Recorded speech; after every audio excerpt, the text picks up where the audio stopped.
Hello everyone. I'm trying to figure out where to put the microphone for today because we're gonna be doing a little bit of reading. Hopefully audio still comes out okay. Just constantly experimenting with new things.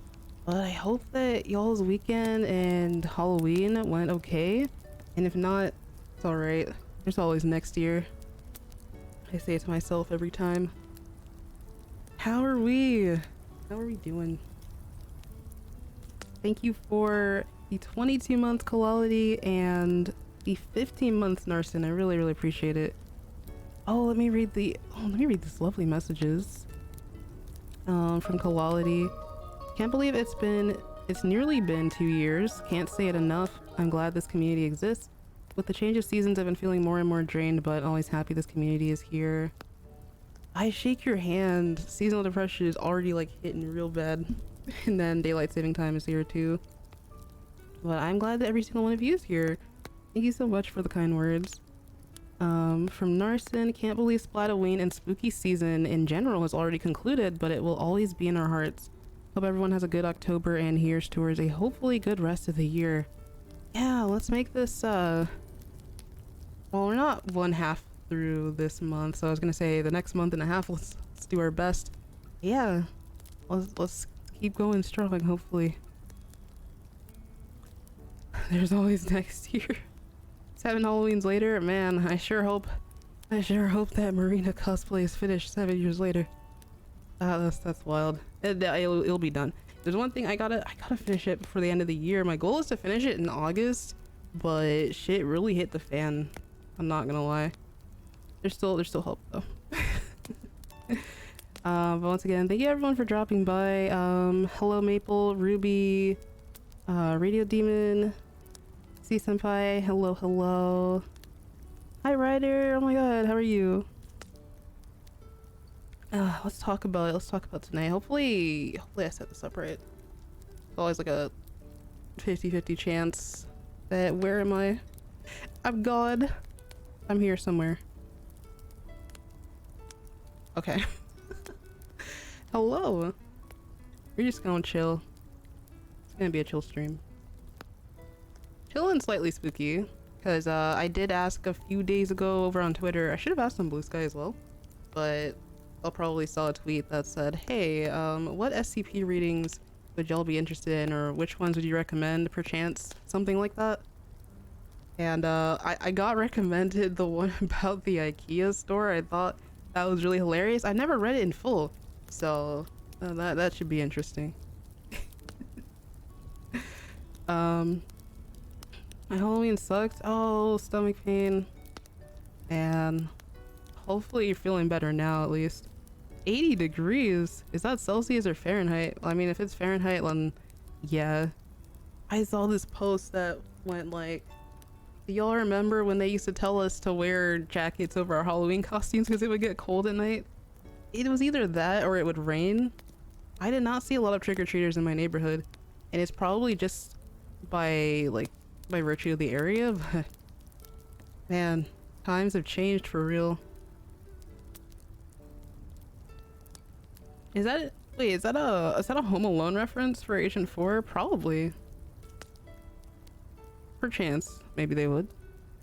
On Halloween, a little boy looked up at me in my Captain 3 outfit and said, "Who are you supposed to be?"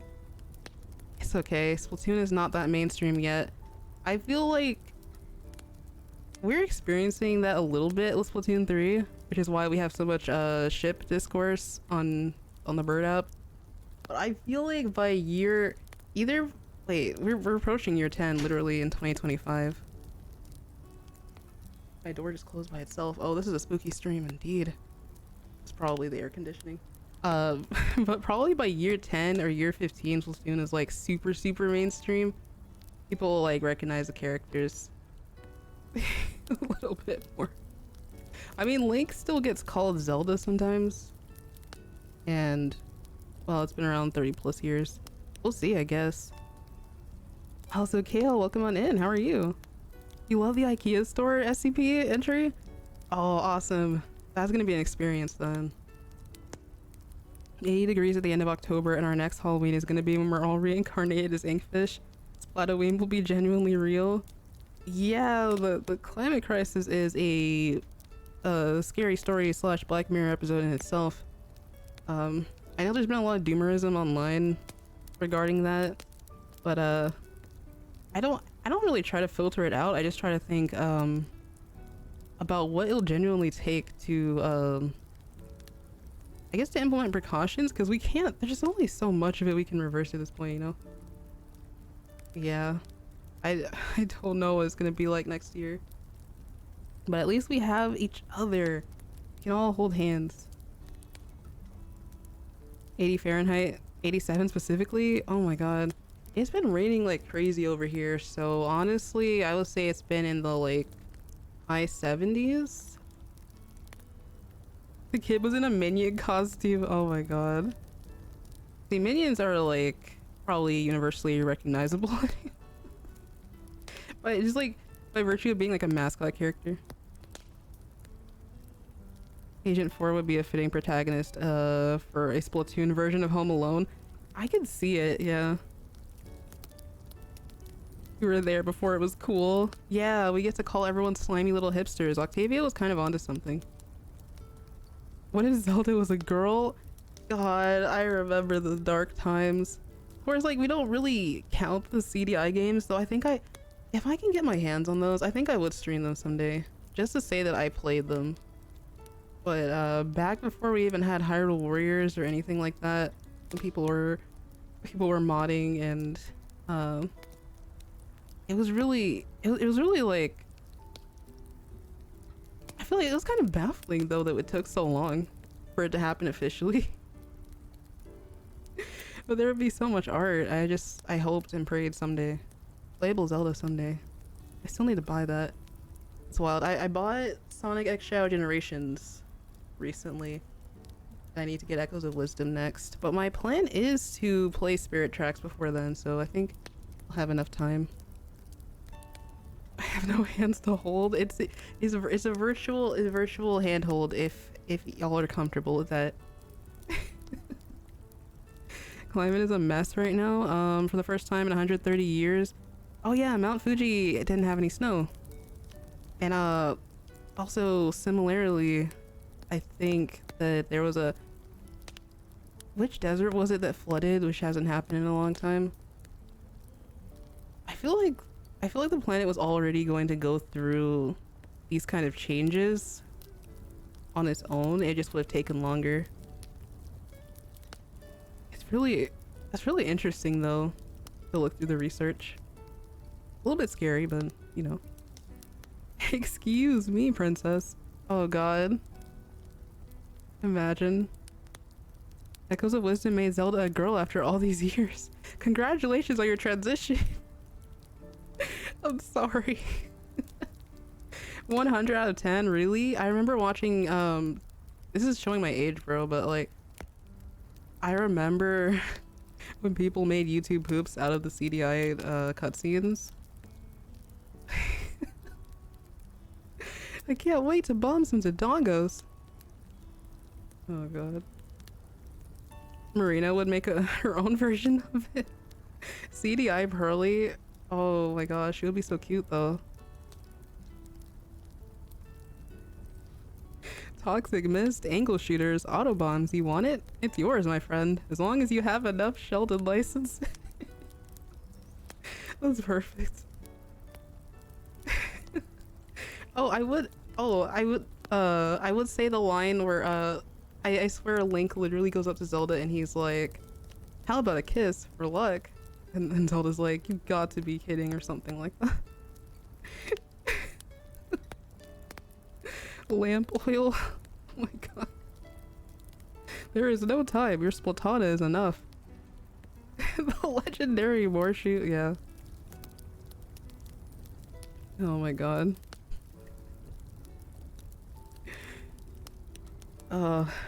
Man, I definitely want to do more for Halloween. I feel like once I finally get the VTuber model rigged. Oh, that's her music. I thought I had it loop. Why the music no loop? Okay, there we go. Once I get the VTuber model finished, maybe then I'll finally be able to do like scary game week or something. I mean, I have plenty of ideas for them, I just never really have the time. That's why streams are usually always so late, because at least like once the day's through, then I know I don't have like any other prior obligations.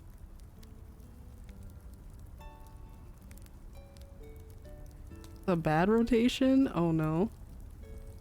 I feel like there's been some really like hit or miss when I think about it.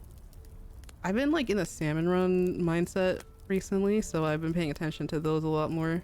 There have been some like really hit or miss ones, and then all of them lately have been, they kind of been cooking a little bit.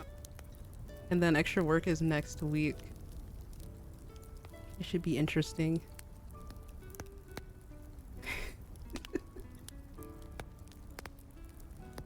I love how we have like the Splatoonified version of CDI Zelda quotes in the chat now. Can't wait for the new VTuber model. I saw you talking about it on Blue Sky. Yeah, I posted a thread, or was it a quote retweet, from one of my mutuals, Rosie, that was like, here, give some goals for your, give your creator goals for 2025. And some of these I've mentioned like in various streams in the past, but I wrote down 100k on Yume Studio, 20k on Blue Sky, which is basically what I reached on the Fallen Bird app. Debuting the live 2D model, because we're getting some of the assets redone technically, so it's gonna be rigged soon once I get those back. Finishing comp with story time, that's a big one, because as you know, it's been several years since that last episode. Secret cosplay project, hehe. And then last one is travel to more places and visit my lovely girlfriend more often. I ran out of characters, so I couldn't put lovely, but it's still there. And then I think that VTubing will introduce me to some amazing new friends in the future, like definitely a lot more fun collabs happening, and a lot of whimsy and hopefully fun personalities to share with the community here. I think it'll be cool.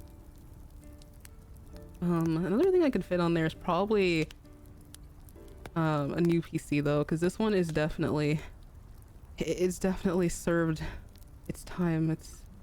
It's been an honorable soldier, but I can feel it. I can feel it slipping from this world. With each month that passes, it's done so much for me. Even though I've upgraded the RAM as much as I possibly could, there's quite a few other things that it needs that I probably couldn't replace. So yes, I will always remember its service.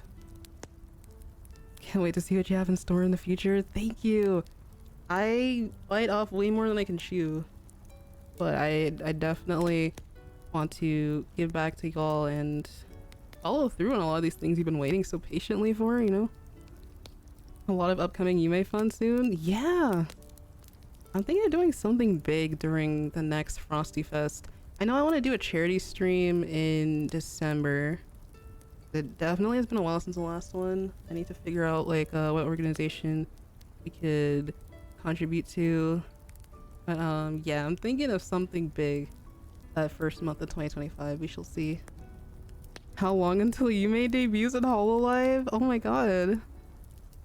That would be a dream, but it would also be so stressful. But I also think about the alternate timeline where if I was part of one of the generations, or the new generations, how quickly people would work to find out what my quote-unquote past life was. They'd be like, no way, she was a Splatoon addict? Oh my god. I think about how hilarious that would be. But no, I can't leave y'all behind anytime soon. I wouldn't have time to post on my own channels for a while, if that did happen hypothetically. I think I'll be indie for a good long while. Finally tried drawing the idols. Congrats! Forgot about the try salmon run this weekend. Yeah, sounds like you've been going through it, Narson. I definitely hope that things get lighter and easier soon. I know the format of that meme, Red Star, and I'm laughing to myself. It's the one where it's like you barely dress up for an important event, but like for something else you're like in a black tie attire. Sister's wedding, Splatsville storytime fry episode. Bro, that's why I want to get to that. I think it'll be really fun. I don't know.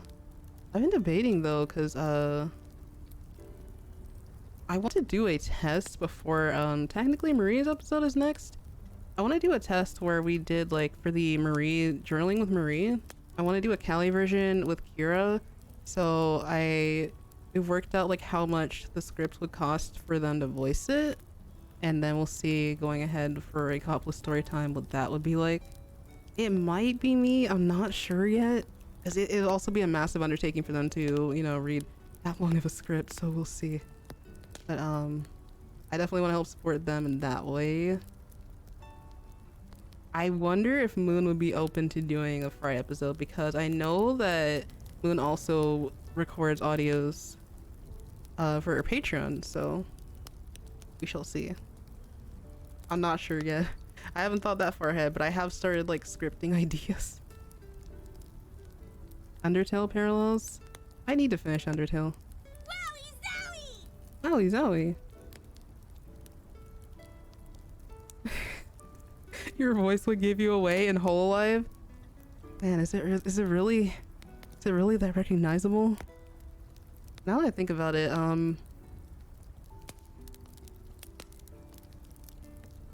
trying to think off the top of my head. Like, of course, like 2 people come to mind when I think of like who has the deepest voices in like Holo-en. I don't know. I can't really like put them on like a scale of 1 to 10, but I know like Crony, Callie. Nerissa is like medium high sort of, but like really smooth. Oh my god. The key smash is so real. I definitely felt that quality. Yeah, technology is so fickle sometimes. I'm also not really too happy with how Windows is bloating its system OS even more. And we can't opt out of this AI nonsense, but there really isn't. Even Linux has its own it has its own caveats, so it's not like you can completely switch to that. Something else has got to come along eventually. Maybe. Just enjoy the moment right now. Exactly. That's why we were team present. But you know, there's nothing for me. There's nothing like experiencing the moment for the first time. But as long as I have a way to keep my memories for the future, then I get to choose both. I just saw Azure pop in. I get to keep both present and past, you know? Yeah, college is tough. That's why I remember that's why I had stopped writing for a while, because I just got so locked in with classes. But towards the very end is when I started the Yume Studio channel. So like as you're getting closer to graduation, I think you definitely have a freer schedule. Praying for you though, bro. Aiming to hear Patreon audios? I do not have any in the works right now. I do have some exclusive commission audios that I did, and I'm going to ask if I can make them members only videos and post, because both of them were Shiver. Of course I will not be name dropping this person, but I did have someone commission me to do 2 specific like Shiver audios, and I was like, oh, you know, that's really interesting. It was only Shiver. Was my Shiver voice really that nice? And then I think to myself, okay, perhaps it was. What don't you need to finish? That's the question. Maybe it's just too much ambition, or maybe it's just that Splatoon gives you an overabundance of ideas. Lucky some of the Hololive girls also like Splatoon, because Flare streams a lot of Splatfest. Yeah, Flare is so cool for that. I remember being so happy when Sana got a bunch of EN members to collab for Salmon Run with her. Like, that was generally a highlight of that time.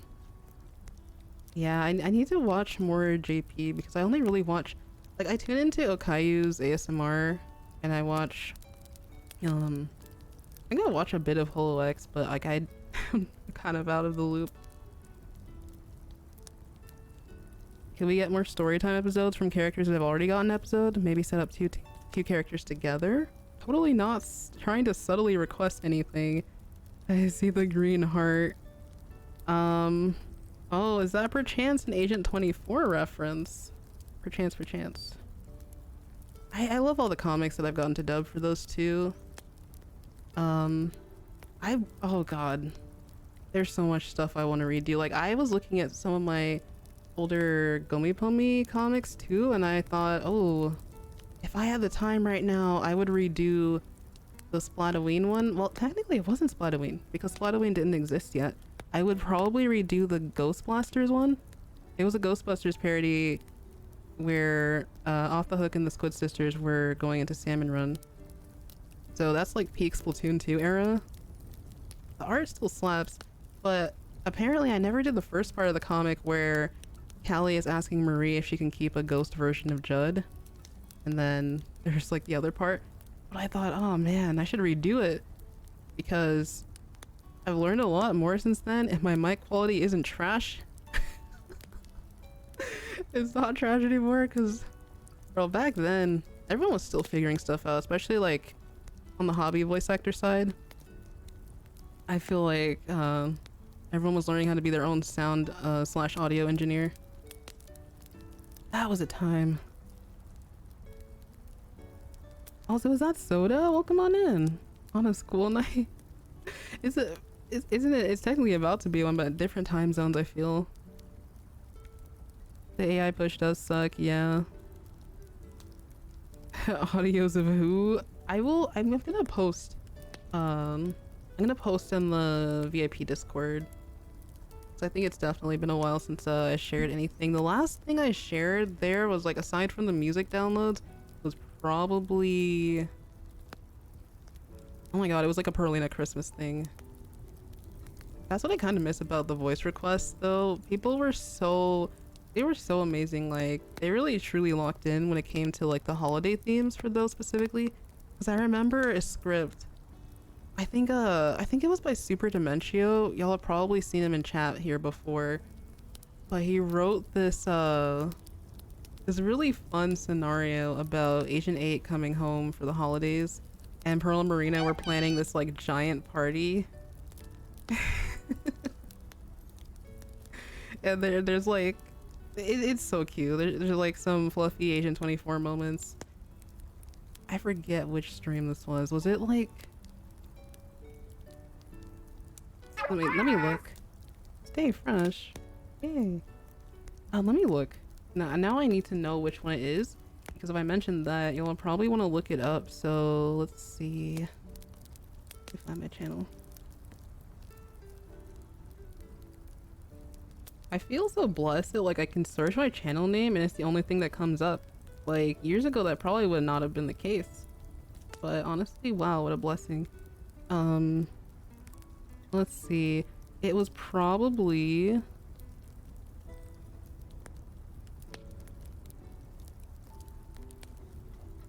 no, because the second Christmas one was different. The like the final ones. Let me see. Was it? It was probably the one that's titled like Round 14. It has the Wahoo World background and it has some Gomi Pomi art on the cover. It was probably that one.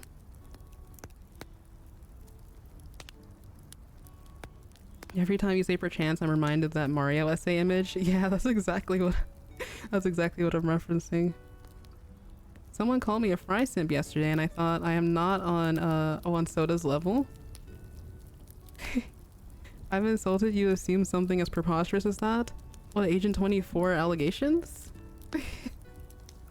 Have I already solidified myself as Agent 24 dude here? Red Star pretty much. Not that that's a bad thing though. Also, thank you for the lurk. I hope you are having a comfy time. The Nintendo Music app release was crazy. Yeah, it just happened on a random, what was it? Like a random Thursday? And I was getting ready to lock in.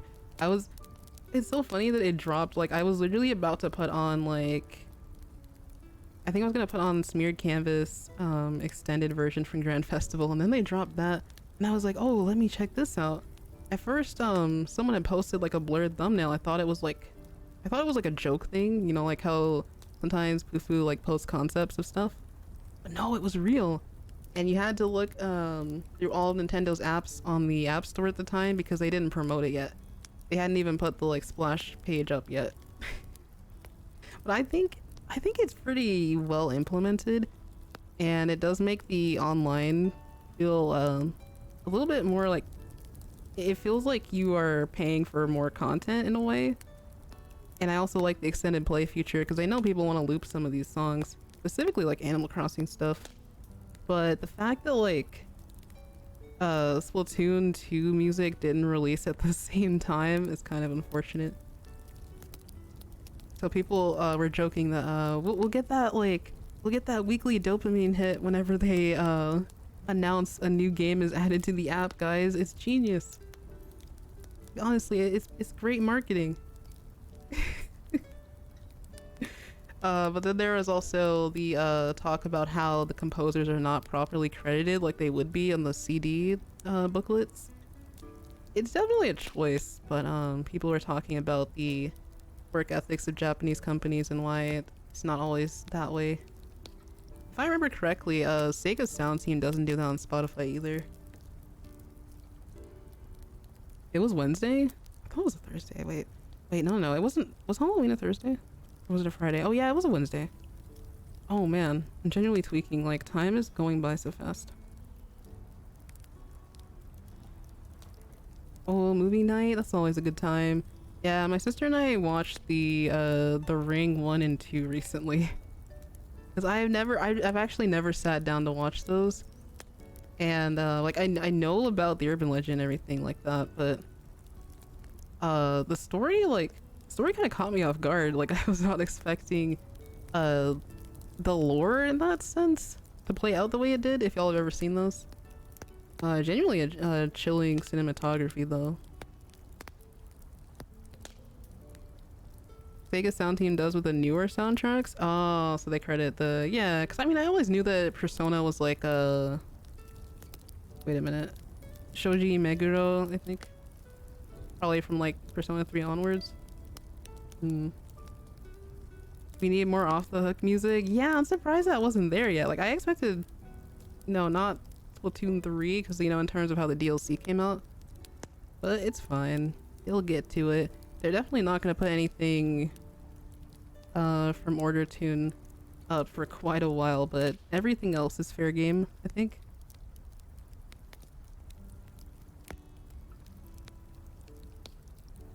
Oh yeah. Technically it should be like, I'm surprised. Okay, yeah, I'm surprised Splatoon 2 wasn't out at the same time, because I feel like Splatoon 1 would take a while. Considering they would probably focus on Switch titles first. Oh man, nothing beats that, like, literally this like 10-hour loop that I used to have of the City of Color instrumental, which I don't know if it ever did make it onto the CD, but it's literally audio that you can hear if you went into Sheldon's training area during Splatfest back then. Because the way that they have the Squid Sisters music set up is that the left and right vocals for Callie and Marie are separated, and you can hear it, like if you stand next to the speakers you can hear the like spatial audio effect. So cool though. They genuinely don't do that for any other idols. Did they add Big Betrayal? I don't think so. Literally everything before Anifest is there for Deep Cut. I don't know, my app didn't tell me, but hi, hello. Oh man, Jet Set Radio, I really want to play that. I need to update my list. I need to update my list and then actually share that list of games with y'all so we can like choose games to stream. Because I was watching I never really watched him before, although I watch Luca more, but I saw that Proton John had a VTuber model debut, and his model was by the same artist who worked on mine, so that's Yunri. Yummy, she's so cool. And I saw I saw a bit of his streams, and I saw he does this cool thing that's called it's called fortune cookie streams, where you like choose like randomly choose from like viewer voted game titles. I was like, ooh, maybe I should take the idea for later because I have too much stuff to play. And I always want to play stuff that y'all are interested in seeing too.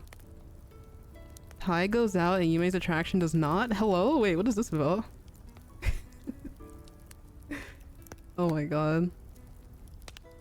My love for Fry as a character is more admiration than attraction. I feel like I have both though. I don't just like, I feel like Marie's voice, you know, is what like drew me in first. It wasn't just her looks, chat, I promise. Not that that's the worst thing ever though. Stay cunty, oh my god.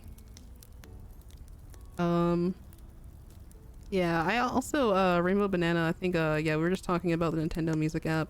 I feel like yeah, there's definitely its pros and cons. I haven't used it much since that day, but I did like put some music on loop. I started listening to the Mario Kart 8 soundtrack unironically. Endless Ocean, oh, I want to get that too. Any music that wasn't before Sizzle Season 2023 isn't there, yeah. Have you all played Nintendogs before? Yeah, I grew up with that. I think the last time I ever played it was... oh my god. Probably like right before New Leaf came out. Rest in peace to all those Nintendogs that haven't been fed in years. Oh no. Mario Kart 8 Deluxe being there day one was already a W. Yeah, and they had... the interesting thing about that is they had all the DLC wave tracks, so I was already like bumping Koopa Cave. The underwater part specifically, I've always loved that so much. Perchance a part of us are gachi kois in our hearts. Yeah. Perchance. Yeah, I'm just really excited to see what Nintendo does next, though, like regarding the new console. But this app, though, the music streaming app, I remember they did talk about making the music a bit more accessible in other ways during that one like that I remember Oatmeal Dome had posted about this shareholder meeting months ago, and they had surprisingly, yeah, they had mentioned this. I didn't expect they did it in the most Nintendo way possible. I didn't expect it exactly anytime soon. They also have some of the system startup sounds as an album, which is really interesting. Wii Channel and Tomodachi Collection, those were deep cuts. Oh my god, deep cut mention. The double meaning with deep cuts band name is just so good. Coconut Mold? Not this time. I love the cultural influence behind Fry and that she's literally so hot. You know all your audience is lesbians and neurodivergent people. Real. Fry is just... she's just... peak character design, you know? Like, it's always so pleasant. Like, I just feel... I feel like filled with joy whenever I look at Fry. Ocarina of Time soundtrack, yeah, that's another good one. I can't wait until they put Skyward Sword on, because I will be playing Skyloft a lot.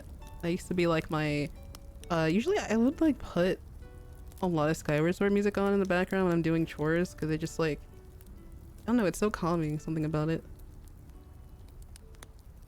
Fry beloved Fortune, hi, how are you? So good to see you. Props to them for putting Mario Wonder a day after the app released. Chat, I only played the first world of Mario Wonder. It was literally after Splatoween 2023. I'm so cooked. I know it's fantastic. I feel like I can't listen to it until I like finish the game, or at least get close to finishing it. There's literally so much. They should have given Big Man a bit more Brazilian influence. I did not know he was until I heard his music. Oh, like design-wise? I mean, I guess they couldn't. Well, he does dress up a lot for Frosty Fest, but I guess they couldn't really um they couldn't really give him, I'm trying to think, different headgear. I'd have to look up again like regional like and traditional clothing to see like, oh, could this have been implemented? I'm pretty sure some people, especially a lot of the fan artists, can do a better job of conceptualizing that than I could, but you never know. Mario Wonder, yeah, it is really good. I enjoyed it. I enjoyed the just like the psychedelic aspects of it. It was just, yeah. Y'all were on stream with me. I think wait, Azure, you were there. You were there with Dan. Like we actually raced each other with the online co-op or something like that.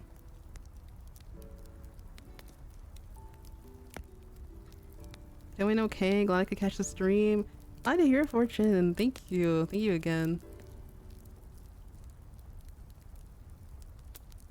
Nintendogs is such an underrated gem of a franchise that Nintendo definitely needs to bring back. I feel like they maybe next gen. It was on the 3DS, but it's just one of those games that I guess it really benefited from the handheld style.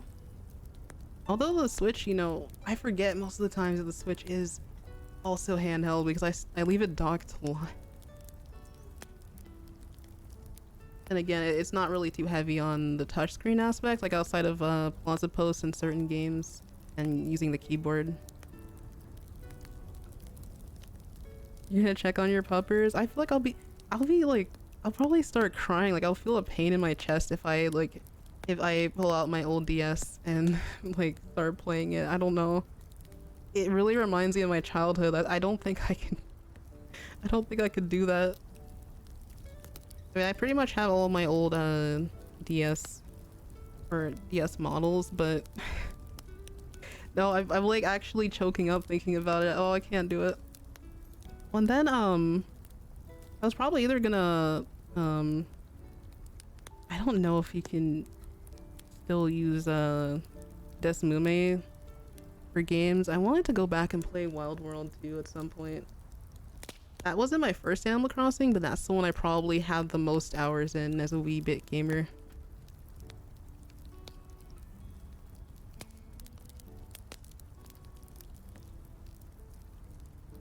Desmume mentioned. I mean, what? I don't know. I want to be careful. I really hope that some of these services still stick around. Even though I didn't have to, I technically went and got a bunch of older DS games on Wii U Virtual Console before they shut everything down. Stuff that I knew I wanted to share with stream, like to share my experience of playing for the first time with stream. And I also made sure to get the Pokemon Mystery Dungeon games. I wanted those so badly growing up. Never got those really. Like my parents really, before I could even like go out and buy my own games, they would like mostly just get me Zelda and Sonic stuff. So that's pretty much what my lifeline was before Splatoon. There's like, someone else has said this in a prior stream, but there's like some alternate universe where I'm a Zelda tuber instead. I mean, I wrote a little bit. Like I was a volunteer for Zelda Informer a long time ago before they merged, and I had a lot of theories and stuff that I would write about sometimes, but eventually that kind of got left behind in the dust in the past. There's a newer DS emulator out there. I'll have to check that out though. If you got the hookup though, Azir. A microphone for the Switch too. Didn't the Wii U have one? Because I swear there are like some games that needed you to do stuff with it. Never got to play the original Sonic Rush. Bro, I shed a tear. Oh man, Rush and Rush Adventure were peak. Especially, oh, the soundtrack. Love the soundtrack so much. Yeah, the Wii U does have a mic. Sonic Rush mentioned? Blaze? Peak? Exactly. Oh man. Honestly, Sonic Rush some of the Zelda DS games, and probably what else was it? I'm trying to think. There was another game, like another like story-based game. It was probably like something GameCube related. Those were some of the early games where I would like, before I even had a microphone, I would like I can't find this for the life of me now, but I would use my tape recorder to like record myself reading the dialogue because it was so fun. I was like, oh, these are the only games that don't have voices for them really. And that was like wee baby voice acting beginnings. I probably told this before, but yeah. I still have my original copy. Another thing I have is Sonic and the Dark Brotherhood. That one like the one like Sonic quote unquote RPG game that BioWare worked on, which I think is hilarious. I tracked it down all the way back in like 2019 and I need to play that.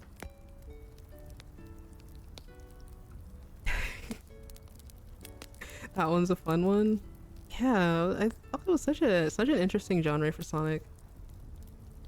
Sonic Colors on the DS. I have not played that version, only the Wii version. But I know that Silver shows up, or am I tweaking? It's either Silver or Shadow or both. So yeah, y'all, I think this is the reason why I went out on a limb and I was like, okay, I need to get Generations, the new one, so we can play that.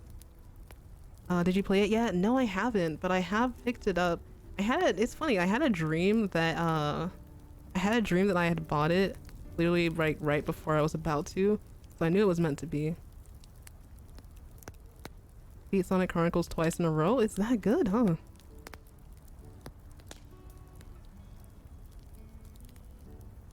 I got this DS cartridge with the Mona Lisa as a cover, and when I put it in my DS, it had 248 games? How? Whoa. Greetings from work. I hope stream as well. I hope work is going well also. Thank you for dropping by. Oh, Silver does? Oh, okay. Oh, it's the side missions. That's pretty cool though.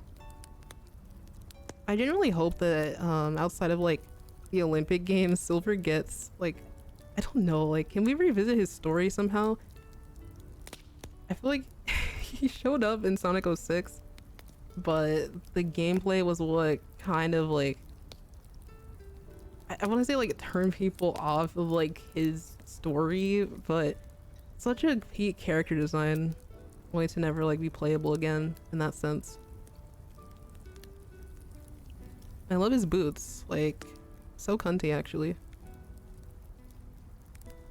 Sonic Generations is easy to complete. Yeah, it took us like maybe what, 2 streams?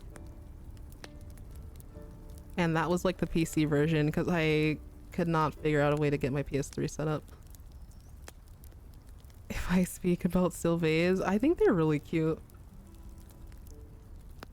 I also like Blaze and Amy. I think that's also when I see it in art, I just get so happy. But yeah, I want to do like after this because I'm gonna be working on the concert reaction once again. I want to stream Shadow Generations. I'm just gonna call it Shadow Generations for a little bit. It's less of a mouthful. And I saw Video Game Donkey's logo that he put on the thumbnail. That was really sick. I was like, oh, I want to get my hands on that version of it. The Switch version runs really well. Yeah, I watched a video that compared the PS4, PS5, and Switch, and when I realized that Shadow's really that guy, his levels run the best on PS5 specifically, but there's no difference between the Switch and PS4, so I was like, oh damn, okay. Since I want a physical case, I'll just get the Switch version. And that's what I have right now. Sonado Generations, call it the ship name. True, yeah, instead of saying, oh my god, guys, Sonic X Shadow Generations for the Sony PlayStation 5. I still want to get Frontiers on 5 though. Yeah, for a Switch port, it's not bad. Maybe it runs better than Frontiers. I don't know. Sonado Generations. You cannot look it up on Google without finding the ship art. I think that's so clever. Dreams of an Absolution. I need to sing that during karaoke. I really, really need to. It's so good. It also has a Green Hill motif that I didn't realize until years later. Generations running at 60 FPS on last gen is crazy. I was surprised because yeah, they had to like upscale Unleashed or something like that. Y'all, if we start talking about Sonic games, I'll be like, oh, teehee, I want to play this, and I want to play that, and I want to play this, but then I actually have to lock in and schedule the streams, you know?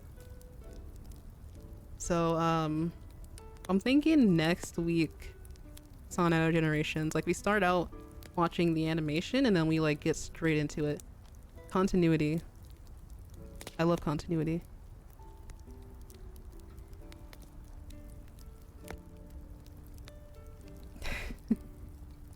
Didn't PC/PS5 have an option for 120 frames per second? Oh my god. Wow. Playing Sonic? Yeah, finally.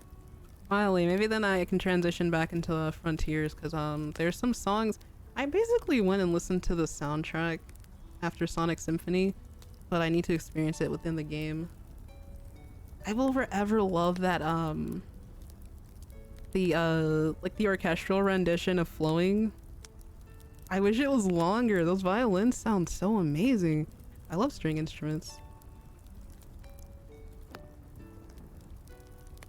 Oh yeah, the part where Bentley sings.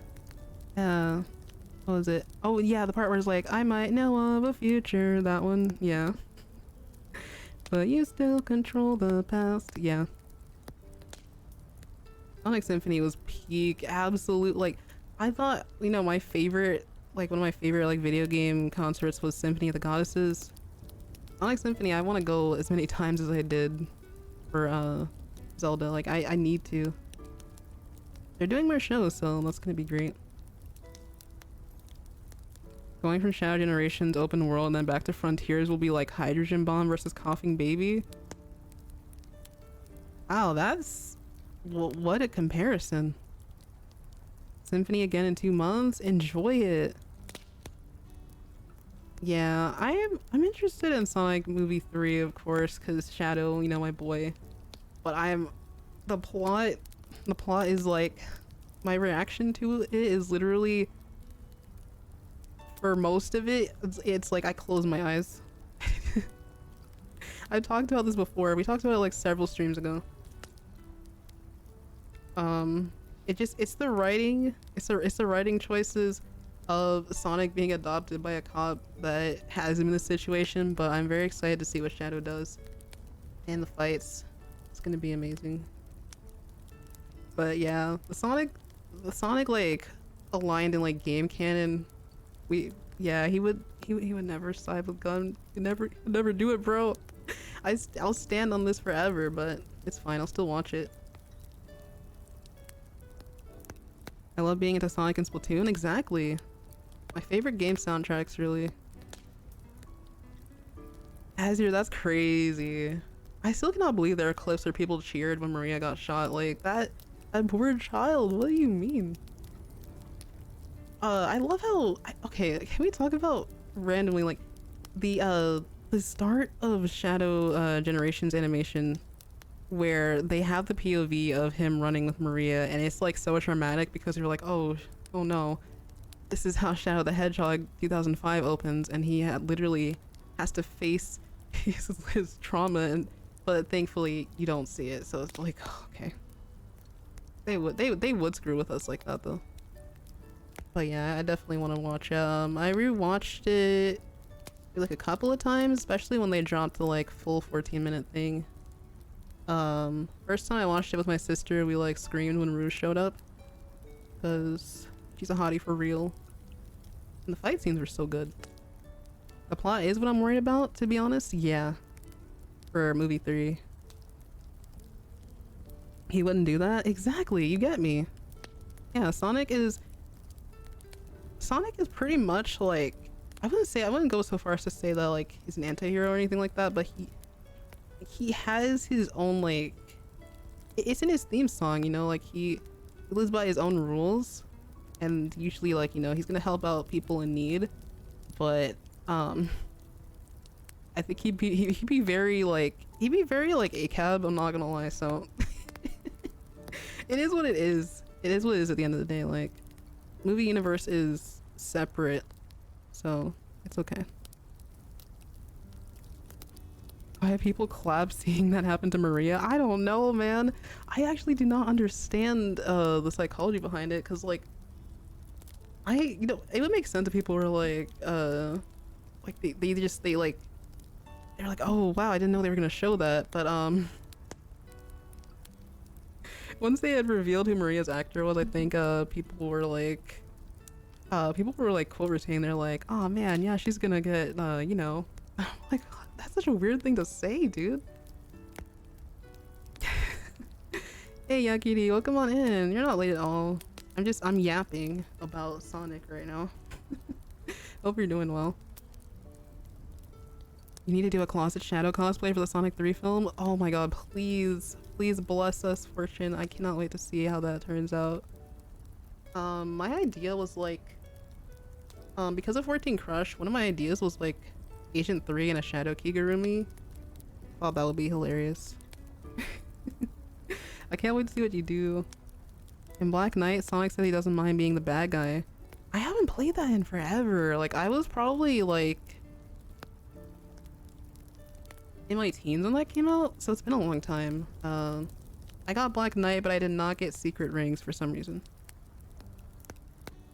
Not even Sega seems to remember this. I'm surprised they don't have a timeline to keep up with the consistencies of everything, but yeah, Chaotic Good makes sense, yeah.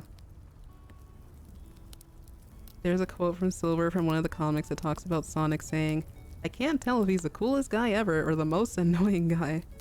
Yeah, I saw a Twitter post mention how from everyone else's POV, Sonic is just like one of the biggest trolls ever. Cause like I guess like going up in a battle against Sonic, like he like, unless it's like genuinely life-ending world of the end, not world, end of the world, I said that backwards, end of the world, like doomsday scenarios, he's just having fun. It was like literally a whole like analysis thread on Sonic through the eyes of like the people that he's battled, and I thought, whoa, gotta sit down and read this. Thank you for reminding me of that.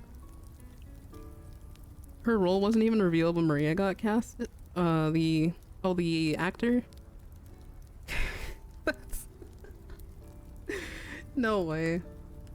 The Twitter takeovers, I love those. Wait, Sonic was talking about him having a bad dream that no one noticed him saving the day. He would not say that. I feel like they really, the voice actors, I don't know if they have any of like the original like writers with them when they do these, but they probably just like improv and write stuff down and record it quickly so they can post it within the day. So I don't know, those feel like they're kind of, I don't know if they're, again, it's like fanon really, but people, oh my god, people like started drawing Shadow and Amy at the, what was it, the Taylor Swift concert after one of those responses. Satisfying to see Jim Carrey return. Yeah, he honestly, like, he ate that role up the last two movies, I'm not gonna lie. Late ass commission idea, put Captain 3 in a Shadow costume and 8 as Maria. Oh my no. Can I do Shadow and Rouge? I don't know. I don't think I will actually cry. Shadow and Rouge would be, I don't know, I kind of ship them low-key, kind of. Like, I don't know. Massive ace vibes for Sonic. I can see it. Yeah. A/Arrow vibes. Does that mean 8s get shot? I know, that's why I'm like, oh, that's doomed Yuri. Do we really want to do that? Can I just put 8 in the Rouge costume? Although I think Marina would look better in it, I'm not gonna lie. Oh wait, hold on. I swear someone drew this ages ago, but I can't remember. Cuttlefish is Gerald? Oh no. I could actually see that though. Octavia's Black Doom, I'm going crazy. No. Also, take care, Soda. Thank you for dropping by. Hopefully you get some good EPs. Marina in a rouge outfit. I know, right? Because she looks so good in pink. Like when her hair is pink. Wait a minute. Let me click actually. Earl in an Amy Rose outfit. Oh, wait a minute. I swear someone has drawn this. I just cannot remember who it was. Let me get some water.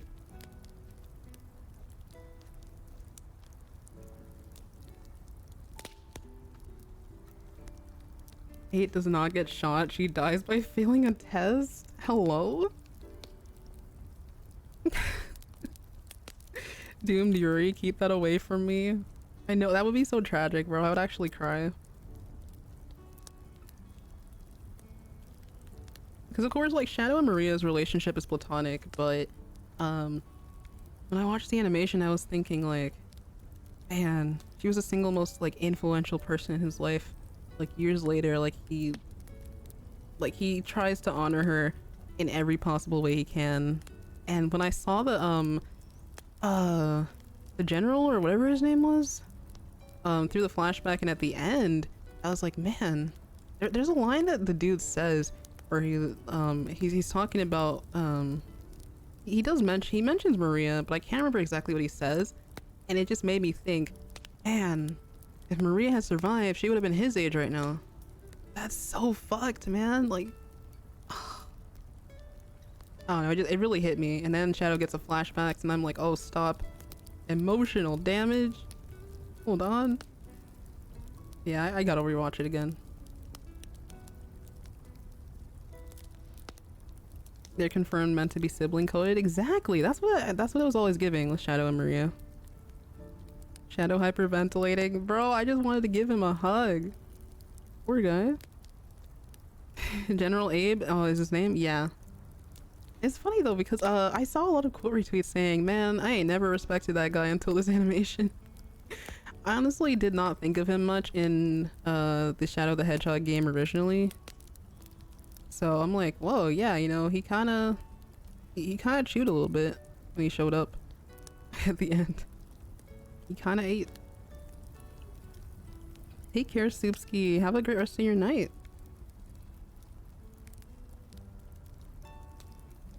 Oh, so welcome in, Kevin. We haven't started reading yet. I've just been yapping with everyone.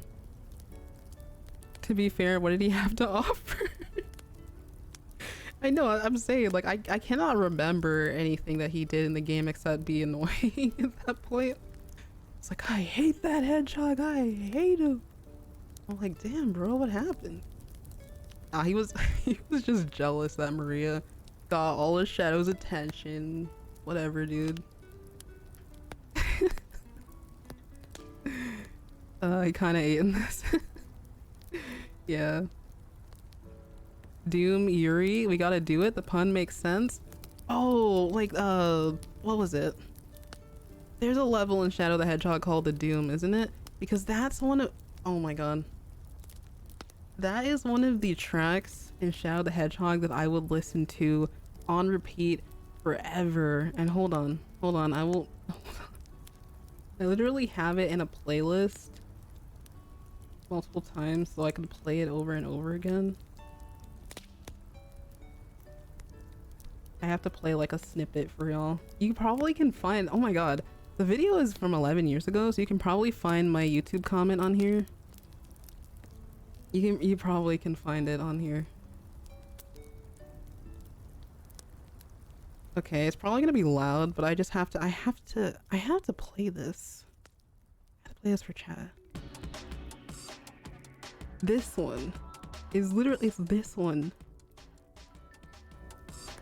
I just remember hearing this as a kid and I was just like, I was just like fixated on it forever.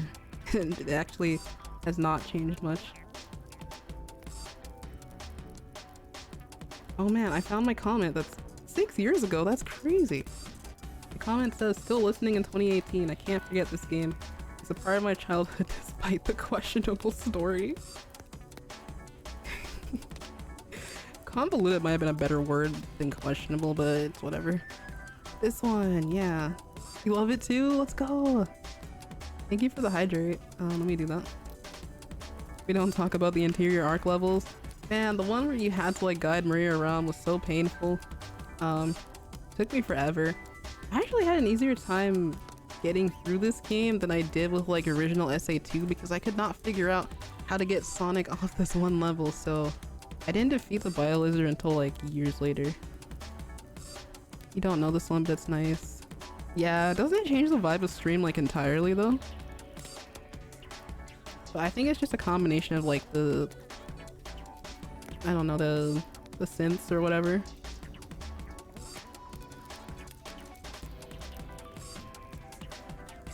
Okay, I saw Stream Elements like put an ad message here, but I technically turned off the schedule, so I don't know if it's gonna give random ones. I have not seen anything pop up about that, but just wanted to mention that.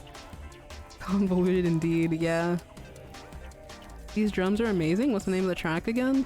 It's literally called The Doom. Shadow the Hedgehog OST.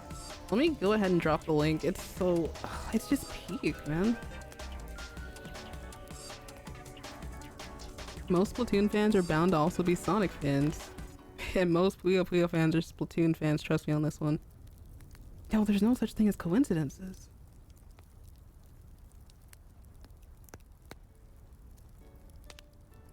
No such thing as coincidences, actually. People would remember the game Shadow the Hedgehog if you didn't have to replay the same levels 10 times to get to the final story. It's funny, I'm seeing articles come out now where people are like, I have to admit it, this game was always true cinema, or something like that.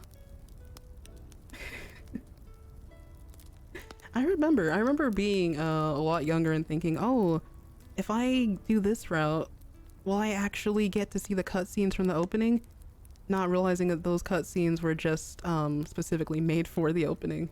I was like, oh, in what scene does Shadow like go down the elevator with a machine gun? Like, where does that happen?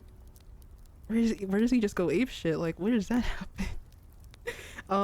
Yeah, that was just like specifically for the opening, but I have the strategy guide that literally has all of the like 200 plus titles.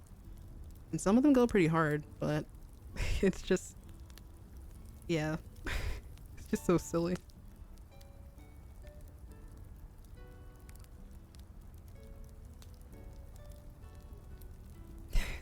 What's Puyo Puyo?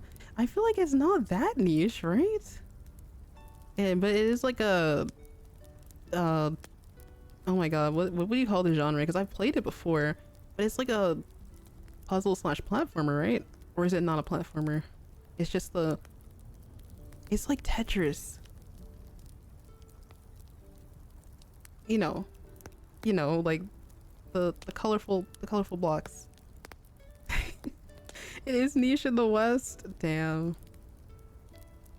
I guess maybe just because I've been like on the JP side of things a lot, like there's like a lot of obscure things that I know where I think, okay, there's definitely like a following for these, right? There's definitely people who, you know, are locked in for stuff like this. Never thought about it that way. Inauthentic bandwagoning, if you ask me. The same people who trashed on Nier and Bayo years ago suddenly saying it was always brilliant. Oh man, I would see a lot of that too. Video game journalism like had its good and bad takes. I was looking for a better word than that, but yeah. Oh my god. Remember when Kotaku fell off, guys? I don't know how long ago that was.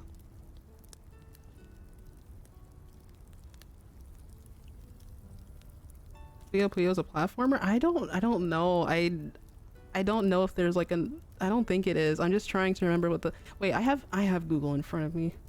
Hold on. Puyo Puyo genre. I played one of them on the DS a long time ago. Let's see. First person dungeon crawler role-playing game? Puzzle video game. Okay, well, if that makes sense, if that sheds some light on things. It's also from Sega, yeah. That would imply Kotaku was ever on real.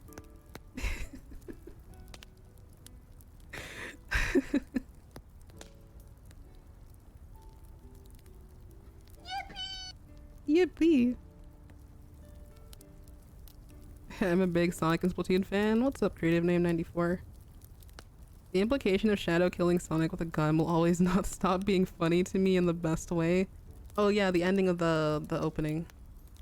It implies it like whenever I would see that, I was like, oh man. Sonic's like clearly passing out, but I just imagine like, okay, what did Shadow do? Did he just like pistol whip him? Like what happened? So funny. I still love I Am All of Me though. I'll definitely sing that one too. I'll never forget singing with all the audience in Sonic Symphony when I went last year. Coming up on the 1-year anniversary of that.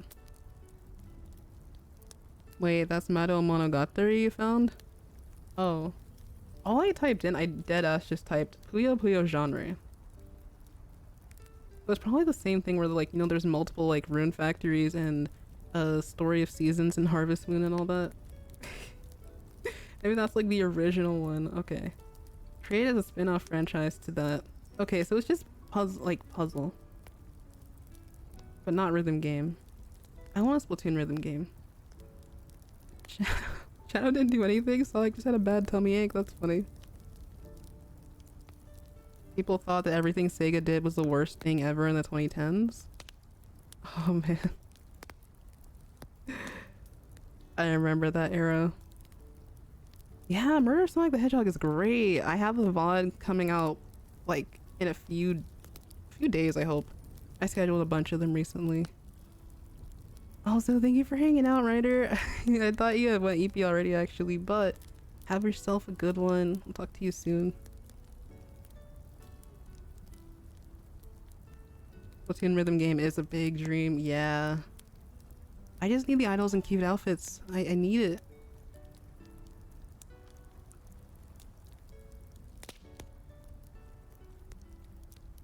Man, I'm scrolling through here and there were so many. There were so many titles.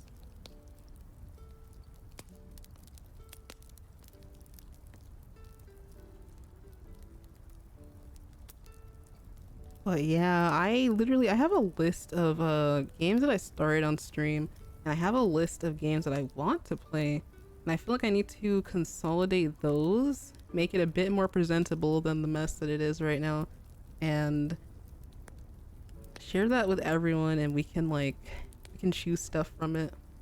'Cause I have a bunch of indies too. Like I've been saving like indie titles. Like obviously we started Little Kitty Big City, but there was stuff like I think it was called Botany Mansion or something like that. A bunch of other ones. There's this other game about it's a different type of convenience store simulator that's coming out next year, and it looks really cool. Like there's all kinds of things. But yeah, I guess we're gonna start with Sonic X Shadow Generations. Sonado Generations. I gotta get used to saying that. You miss Little Kitty Big City? I think we did probably... Oh my god, we've done 3 streams of it. The first one was like no, maybe it was 2. I think it was only 2. Because the first one was like during the 2-year Twitch anniversary, and the second one was like, yeah, probably June 2024, so it was like May and June, and I haven't done anything since. I feel like the story isn't that long and we're actually getting close to the ending, so I'll have to pop that back in somewhere. Oh yeah, I highly recommend. I got it on Switch, but might be a little bit smoother on PC, I don't know. Definitely recommend. Sonic Dream Team, I forgot about that one, and I have Apple. Oh my god. The people who developed Dream Team could remake the GameCube era Sonic games, including Adventure 1 and 2. Now that would be interesting. In the Splatoon rhythm game, what if they made the idols sing a couple Nintendo songs from other games, and they could dress up based on what game it is? Oh my god, you're reminding me of this Squid Sisters Mario and Luigi outfit swap I saw earlier. It was so good. I love that though. That means Smash wouldn't be the only crossover.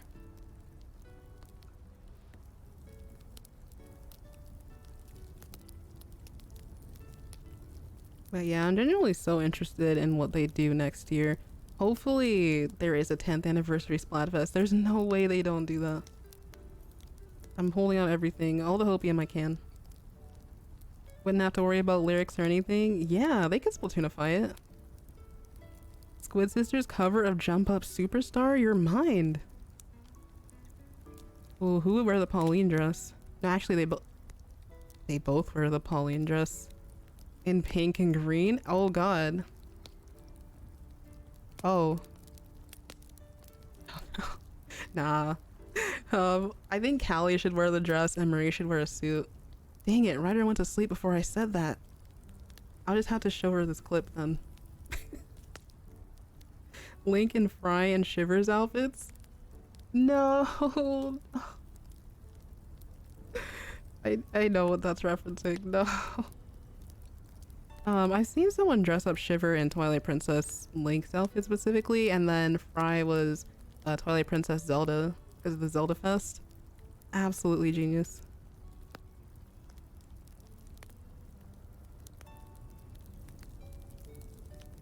People knew Dream Team was more expressive than any cutscene Sonic Team has made in the past 10 years. It's because they're locking back in, honestly. Oh my god. Reference?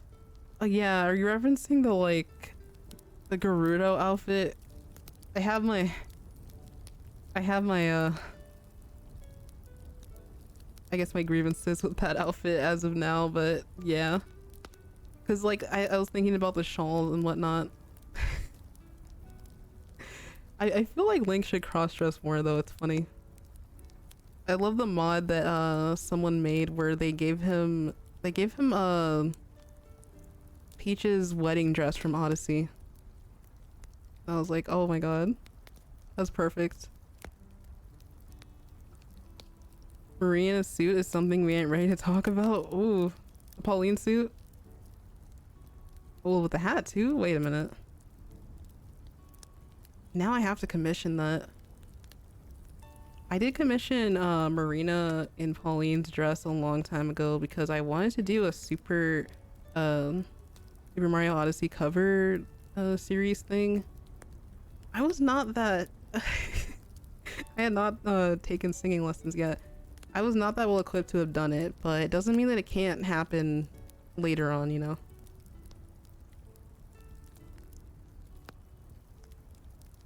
Cutscenes and Shadow Gens are a huge step up from Frontiers. Oh, so Frontiers were bad? I remember I wasn't really that focused on the graphics, I guess. I was focused on like, whoa, this is such a somber turn for the series. Like the story was a lot more mature, I would say. Especially the voice acting direction. Yeah, the Link wedding dress was a mod. Agent 24 is getting started to ship. Oh, hopefully that means the leftover sales open up soon. Same time as Eel Deal. Yeah, I got the glasses that I ordered. I swear I ordered two. I got the first one. So I'm waiting on like the contributor bundles to ship out. Because I did get the first copy I bought, so there's pictures of that on my Instagram. Oh, I'm so ready for that. Marie's hair naturally fits that hat. I gotta stop egging on these thoughts. Wait, why? No, why am I getting bonked? Yeah, because Marie's Splatoween fit for the 2020 art, literally, she does have her own hat.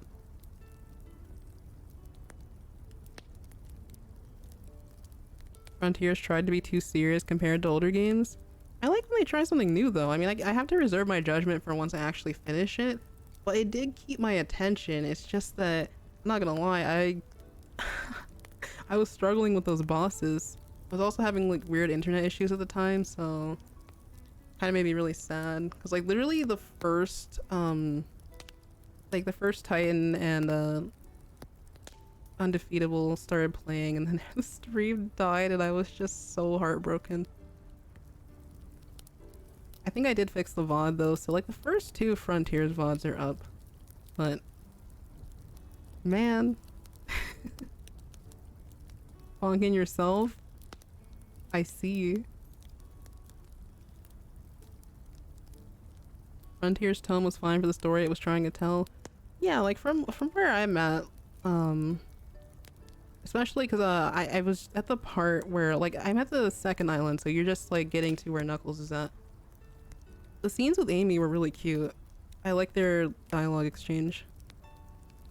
But yeah, I'm waiting to see where it goes. Thankfully I haven't gotten spoiled on it. Not that I'm trying to jinx anything, but yeah. It's been one of those things, kind of like Persona 5, where we don't openly talk about the ending, so you're more likely to be able to experience it on your own time. But as far as generations or Sonetto generations, I'm seeing a lot of people discuss it, so I have to like scroll by really fast. I'm like, wait, no, I can't see it yet. No, soon though. Force's failed cringy attempt at a more serious story. Wait a minute, yeah.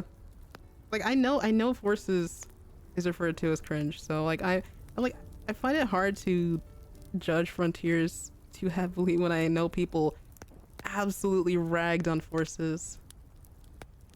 Like there was no tomorrow. I don't know. The character creation thing seems fun though, so I wonder what kind of character I'll make when I eventually get to that.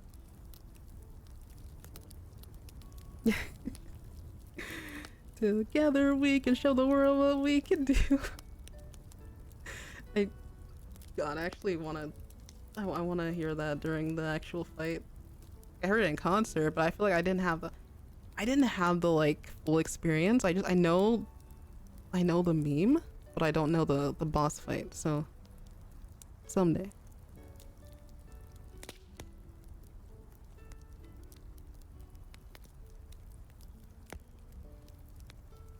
Want to play Unleashed so badly. Oh man, let me finish the new generations first. I don't know how I'm gonna play Unleashed though, because well, okay, to be fair, we do have, I think we have an Xbox Series, bro, after the Xbox like Series X or whatever the hell they called it, I stopped keeping track of the names. But I think we do have one that I could probably use for the Unleashed port. I probably could do that. I have to see, because if I can do that, then yeah, I'll be able to play it like I'll be able to play Peak. I'll have to see. It has backwards compatibility for Unleashed with 60 frames per second as an option. Yeah, Azure was talking about that a while ago. That's why I mentioned it. That'll be a great way to play it.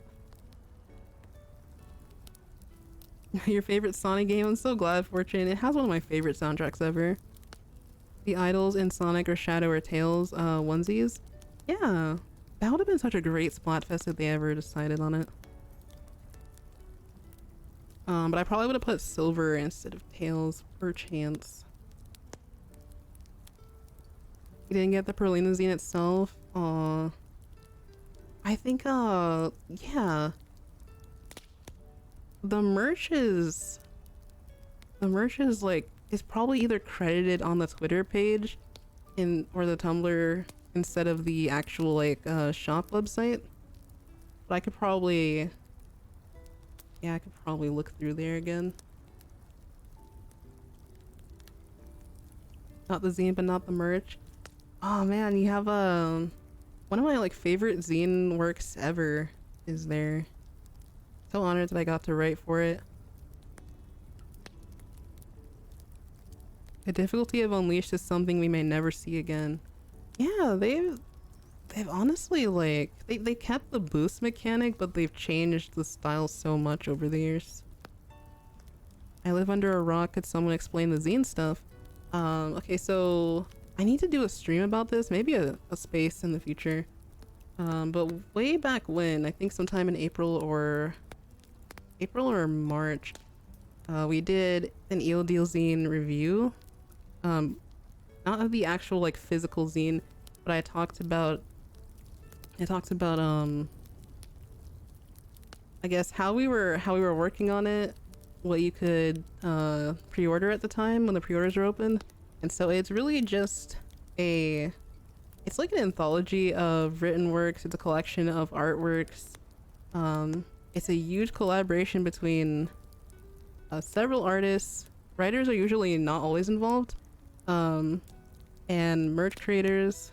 So they're usually dedicated to a specific theme. So there are ones for like Agent 4. There's ones for Agent 24, like you heard earlier. There's one for Fry.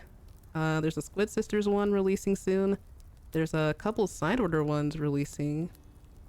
And so yeah, it's genuinely just a collection of media around a specific theme. Some of them are digital only, some of them have a physical version you can buy, and then there will be, again, like merch like keychains or standees, stickers, sticker sheets that you can purchase alongside that. And it's so cool to see all the different ideas people have had. Lanyards and plushies. Yeah, I think there is a Fry plushie that's coming with some of the bundles of Eel Deal. She fits in the palm of your hand. It's so cute. Scream Inc. just came out and that had some really cool horror related stuff in there. I should do a stream about that maybe another time.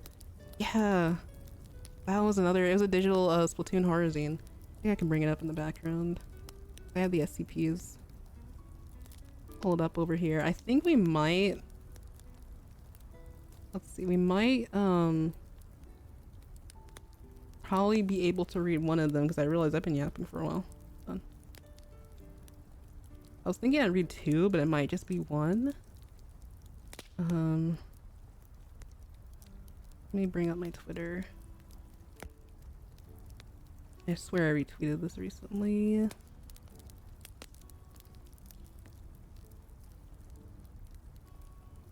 Oh man, there's some fun comics I've been seeing from y'all probably know I talked about this this comic strip series from Juno at JSketch12, who they did like a series in the promo kids, and so Yarwhal is a butch lesbian in that one, and now they're doing a series that is like their OC being shipped with Callie, and there's like a funny series of events.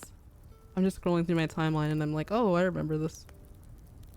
So I'll scroll back up after that. Let's see, Splatoon horror zine.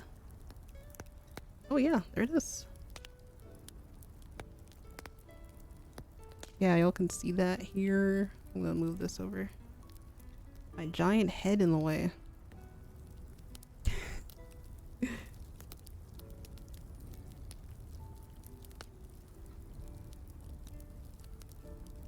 Yeah, it's called Scream Inc. So Scream Inc. zine on Twitter. The cover goes crazy. You can see Tartar in there. I see Hypnoshades Callie. So like a bunch of stuff going on. Oh, those gelatins look terrifying.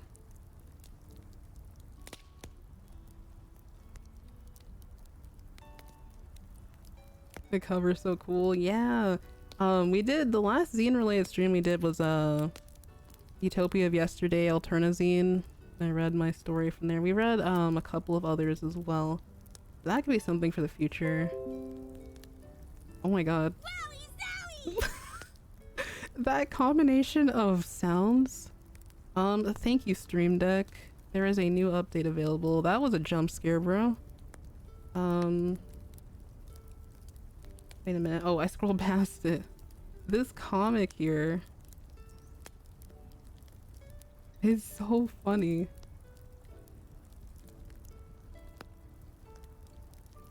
The laser from the sniper. This is their OC, obviously, and they're just chatting. They're having a good time. A friend sent this to me actually.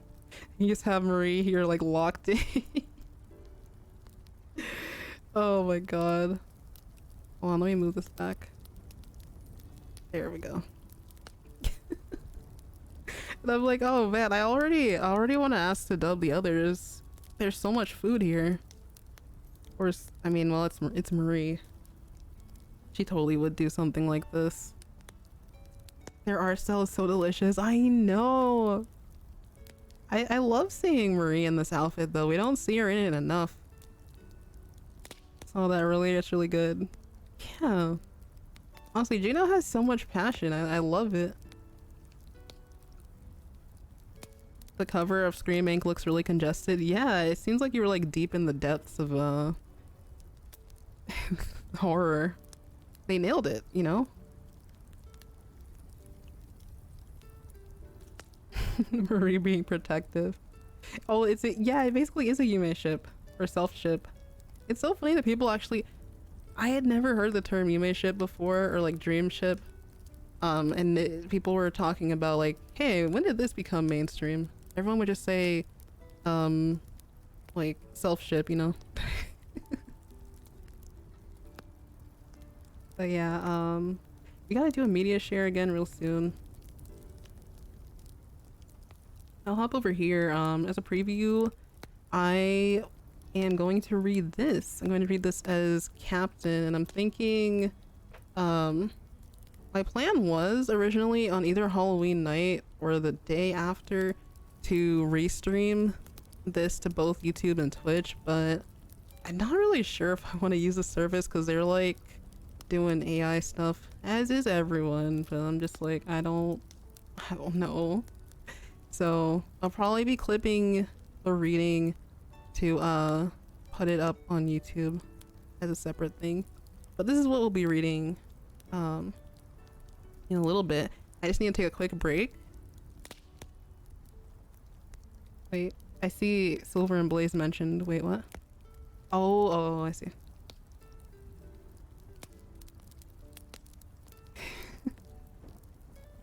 Y'all are talking about oh, rewriting Unleashed. Interesting. There is one thing I'll say about Unleashed that's not even, it's not even really story-wise.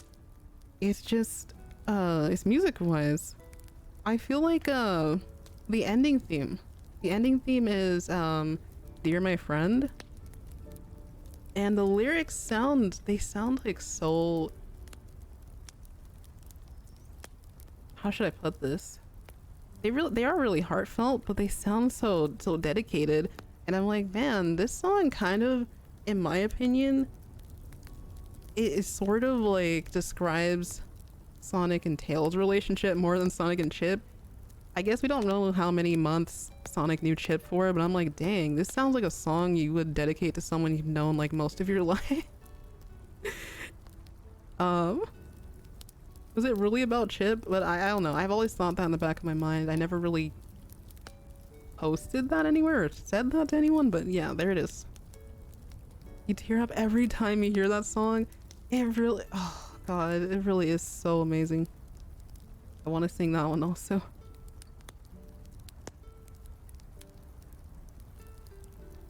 Oh yeah, this reading might take 30 to 45 minutes possibly, so that'll be the last part of stream. So like once I finish reading this, we'll go ahead and wrap up. But honestly, I love getting to chat with y'all. I never know what we're gonna talk about next. I do have a different screen. Honestly, I did not set up the window on that one, so I'll have to mess around with it. I don't think I set up the browser window on that side. But I do have some art of Captain that I used for the 2020 streams where I read SCPs for the first time. Going back to those videos, I think my preamp was so different. I can't tell no, honestly, I think the settings weren't as bass boosted back then. Kind of like appreciated the drier audio. Maybe that's just me, but yeah. I think this will be a fun experience. It's been super chill. I'm glad. Yeah, I missed everybody. I felt like we were all really busy on the 31st and the 1st. And it probably is gonna be Hell Week next week. But we will have a space to, you know, sort of mellow things out, at least keep us grounded in that sense. I know Azure had messaged me asking if I had figured out the topic yet. I was wondering if y'all had any ideas potentially, because I usually think about it the night before. I'll try to start scheduling them in advance more since we have like 10 left, which is wild to say actually, but I don't think about it until the day of. But yeah, if y'all have any ideas. Usually there's always current news to speak on as well, so it's never too much of a worry.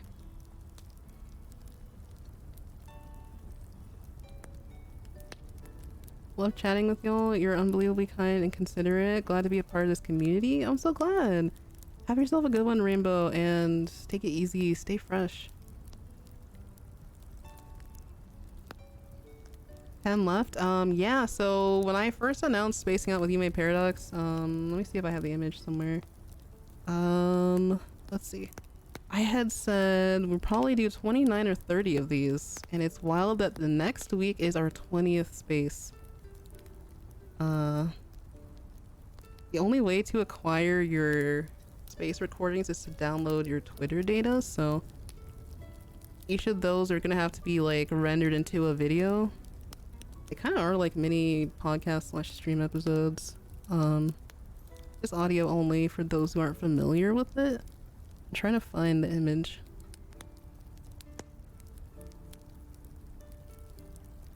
Let's see, where did I put it? Oh, here it is. Let's see. Oh, it's so tiny. Hello there.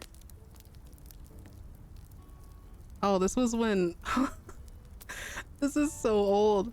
Look at this. It literally says the 4th space on July 15th. But yeah, let's talk about fandom, gaming, culture, and more. 29 events are planned and will run until January 2025. Archived on YouTube. Yeah, it's gonna be 29 or 30 of them. Maybe... I feel like it's easy to like hop into a space because it's right there on the app, but I don't know what I'll plan to do once they end, or how it'll continue. Maybe it'll take a break. Maybe it'll come back on another platform. I don't know yet. We'll see when we get there.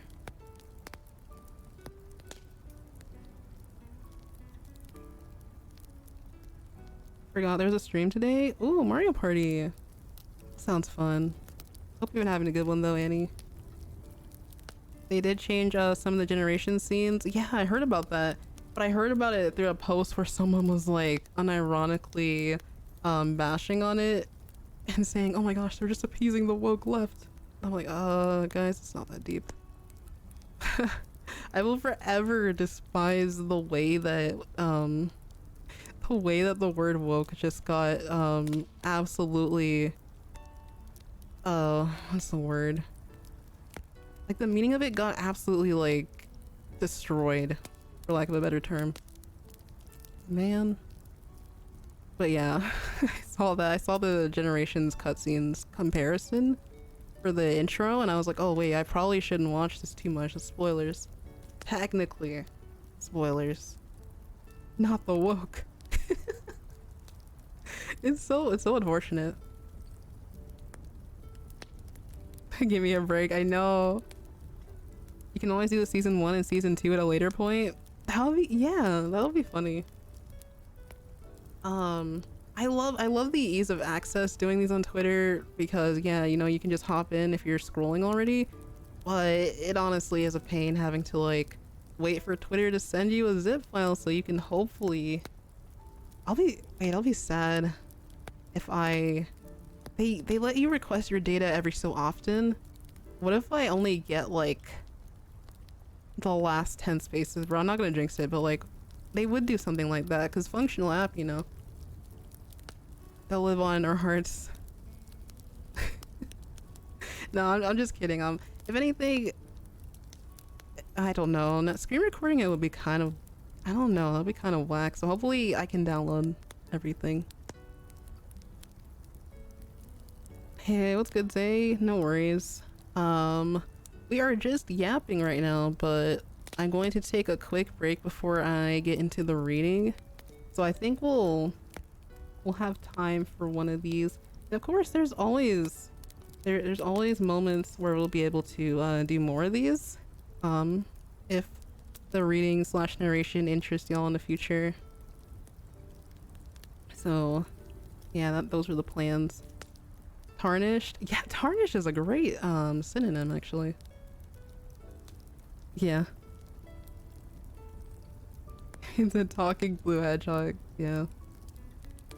Got my Eel Deal Zine bundle on Wednesday. Let's go. Yeah, so much love was put into that. I love the graphics design, presentation. I love how they handled the literature section too. So all the fics that everyone wrote. I can't believe they asked me to write 2 stories, bro. I am so proud. So proud I can say I was a part of that project. Because I mean I applied for other zines in the past, and some of them I got denied from because, you know, you can't, rejection is natural, you can't be a part of everything. But I am so thankful it led me to being a part of Eel Deal. Would not change that for the world. So at some point I need to read those stories for y'all. I was just waiting until we got the okay for people to post their art and whatnot. And I'll post them on AO3 also. You did a great job with those. Thank you. I'm so glad. Is that a superstar gamer? Hello, how are you? We're chilling. We're still just yapping. Talking about the Twitter space. So for tomorrow, yeah, that's gonna be November 4th. Yeah, we're gonna do the 20th space because last one was number 19, which is coincidentally also a Deadfish song. Number 19, bless. Your streams are always so nice to watch. I just feel so relaxed. Oh, I'm so glad. Thank you as well, Fortune. It's always so nice to hear from you. Did you miss the story readings? Not yet. I have this up on screen because that's the one we're gonna be perusing. And I saw quite a few people are fans of this one. I have not read it in full, so I'm excited. It's gonna be narrated by our captain, so that's fun. Yeah, let me put this away. Happy to see all my mutuals who made it into other zines like Screaming. Oh, that's amazing. I didn't actually see who got accepted. Because this one, this zine was actually not on my radar. I think cause I got invited to one of the side order projects after Eel Deal. And I think I just been working on a bunch of stuff.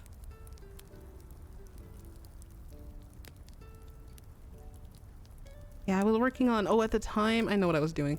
I was working on Sweet Treat Zine and, what's the other one?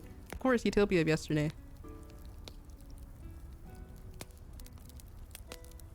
Working on some college work. Super proud of you, you got this. You'll keep trying because it's still fun to apply and see if you'll make it in. Exactly. Yeah, and you'll only continue to grow from there, so yeah, definitely keep applying, Narson. Okay, I'm going to take a quick break now for reals, and when we come back, we'll be on a different screen, so we're gonna be going to another area where Captain is hanging out. It's so funny. Like I love phrasing things like that because it's like, oh my gosh, you know, I really feel sometimes that's the power of imagination and just having fun with it. If these characters were real and I could just like go up and talk to them, it would be so cool. But they're also technically, they're still me. They're still a part of me. So no, it's so funny. Yeah, I love this background so much. We're just like sitting in a little room next to the fireplace. Okay. I am going to probably be about like 3 to 5 minutes and then I'll be back and we'll start reading SCP-999. What a number, right? Okay. And if y'all have to head out while I'm not here, thank you so much for being here. All right.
Oh my goodness.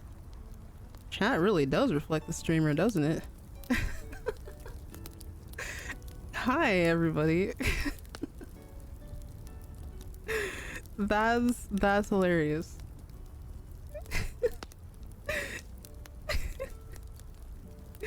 I can't. Oh my god.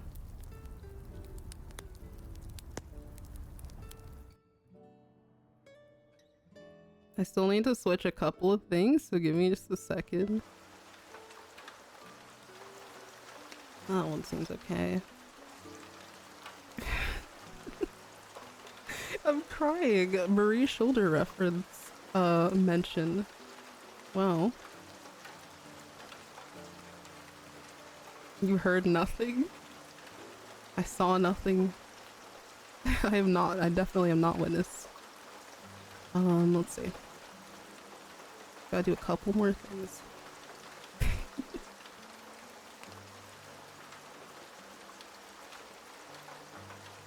Okay.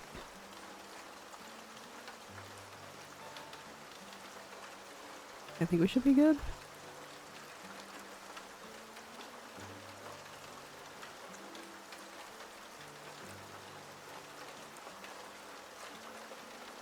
Oh wait, where did SCP-999 go? Oh no. Okay, there it is.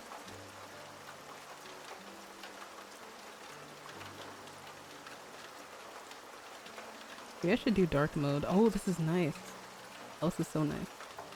Okay, cool.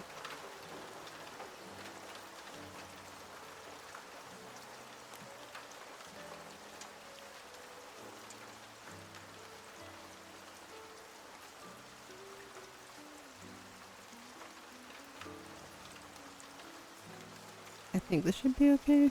Okay. Alright, Captain Jumpscare in 3, 2, 1.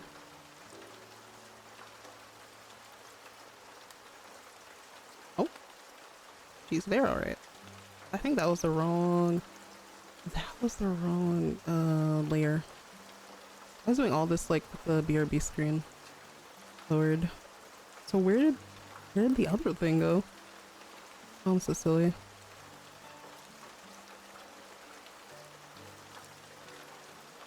No, that's not it. I don't think I have it here. Whatever, OBS. Thank you for that. There we go. So this artwork is by Ela Draws, so that's ELA. Ela Draws. Let me fix this some more. Let's see.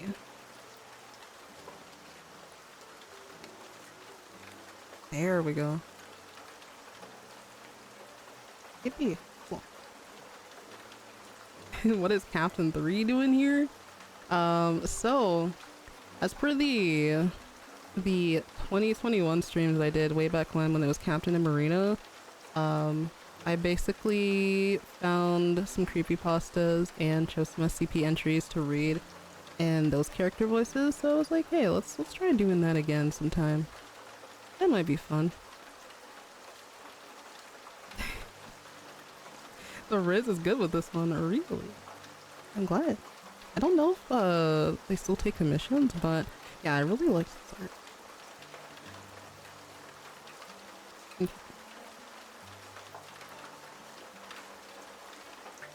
Let me do this. Right, perfect. So, do we want spooky music? Yes or no? Is our current BGM okay? This is from like FF7 remake, which I love it so much.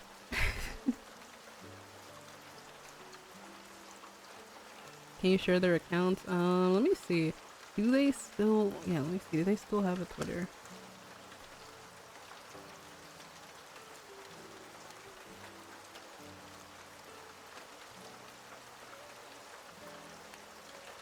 Oh yeah, they've been posting recently actually. That's so cool. Okay, there we go. Captain 3 of the new Squidbeak Splatoon at this time of year? Oh man, There's no such thing as coincidences. Okay, let me close this.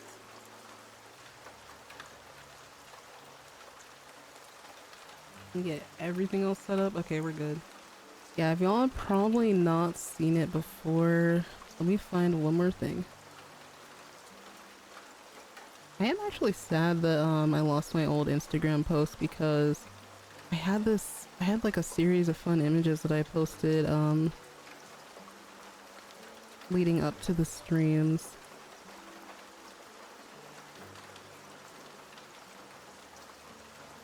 Let me share with y'all one of the old like thumbnail covers.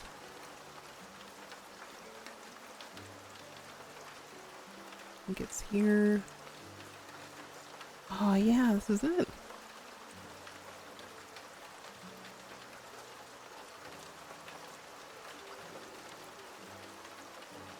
It was this. And so long. Honestly, the ominous background really sells it. It's like one of those like old RPG Maker style backgrounds too. And then her holding the book. I still remember the exact like photo reference I used for this when I commissioned them. Definitely been a while. So yeah, that's like, that stream is over on Yume Studio, I think. Alright.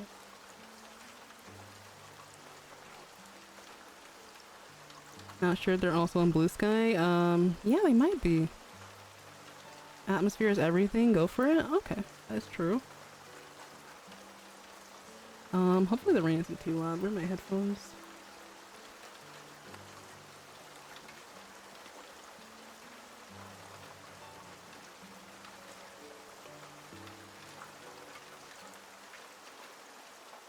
Okay, we might have to lower the rain just a little bit.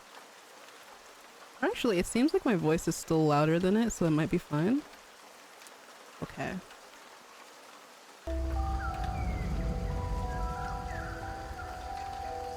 Oh my god. Oh. That's definitely spooky. So that's just a better. Sound mixing is tough while live. Okay. Seems good to me. Yippee! Which one is 999? Let me see. Is this the one that I think it is? It might be the wrong one. Which one is the... Oh no, I think it's actually... Oh, I'm cooked. That's not the IKEA one, this is. 3008 is. Okay. I would probably have started reading and I would be like, wait, this is the wrong one. That would have been kind of... Yeah, that would have kind of like thrown everything off. I'm glad I checked. Getting used to the positive environment with art mutuals. That's great, yeah. It's been fun over on Blue Sky. Rain volume's good, no worries? Okay.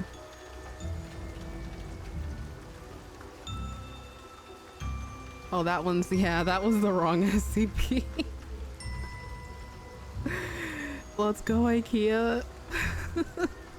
I might never, I'm glad, you know, I'm glad I went to IKEA before I read this, because I feel like this is gonna like change my, it's gonna change my perspective forever.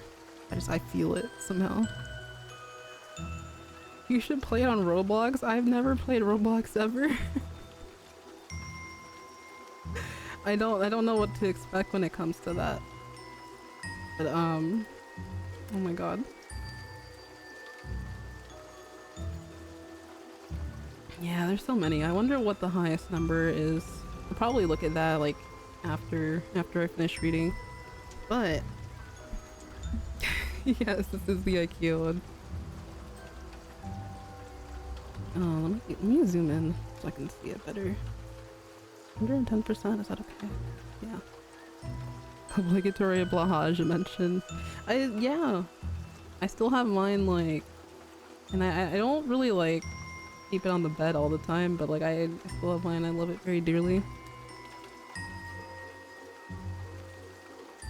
Alright, if we're ready, chat. we shall delve into the SCP Foundation Secure, Contain, Protect. So, item number SCP-3008. You can't not request that. Yeah, I appreciate you posting that on Twitter, Kevin. That was really fun. I looked up all the ones that people had sent, and I thought, okay, which one would be the most interesting? So when we get into it, I've probably warmed up a little bit since we've been yapping before, but I'll do my best captain voice for y'all, because they're here. Alright, here we go. Item number SCP-3008. Object class. Hold on. I'm pretty sure I read this word before, but I have no idea if I said it properly, and that has happened in the past where no one ever corrected me on it, so hold on. Let me just make sure. I gotta be particular.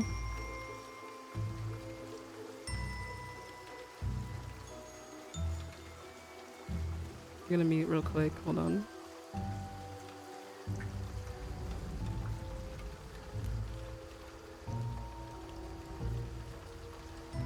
Oh, I'm so silly. It was pronounced exactly as I thought it was. Okay. Captain 3 of the new Squidbeaks platoon at this time of year, localized entirely within SCP-3008. Absolutely. Okay. Here we go. Item number SCP-3008. Object class Euclid. Special containment procedures. The retail park containing SCP-3008 has been purchased by the Foundation and converted into Site Redacted. All public roads leading to or passing by Site Redacted have been redirected. The entrance to SCP-3008 is to be monitored at all times, and no one is to enter SCP-3008 outside of testing as permitted by the senior researcher. Humans exiting SCP-3008 are to be detained and then debriefed prior to the administration of amnestics. Dependent upon the duration of their stay in SCP-3008, a cover story may need to be generated prior to their release. Any other entities exiting SCP-3008 are to be terminated. Ooh.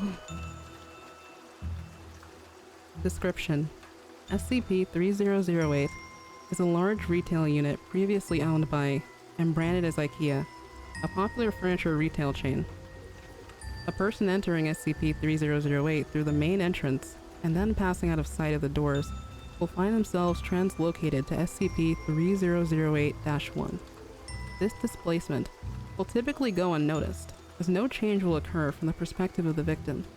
They will generally not become aware until they try to return to the entrance. SCP-3008-1 is a space resembling the inside of an IKEA furniture store, extending far beyond the limits of what could physically be contained within the dimensions of the retail unit. Current measurements indicate an area of at least 10 kilometers squared, with no visible external terminators detected in any direction. Wait, that's not squared, but you get it. Inconclusive results from the use of laser rangefinders has led to the speculation that the space may be infinite.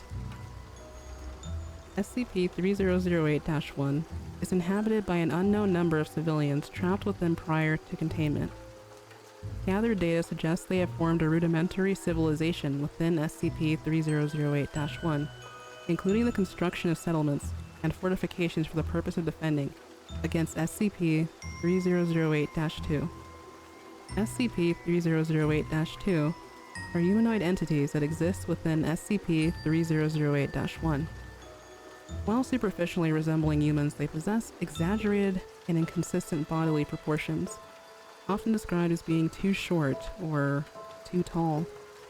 They possess no facial features, and in all observed cases, wear a yellow shirt and blue trousers consistent with the IKEA employee uniform. SCP-3008-1 has a rudimentary day-night cycle, determined by the overhead lighting within the space, activating and deactivating at times consistent with the opening and closing times of the original retail store.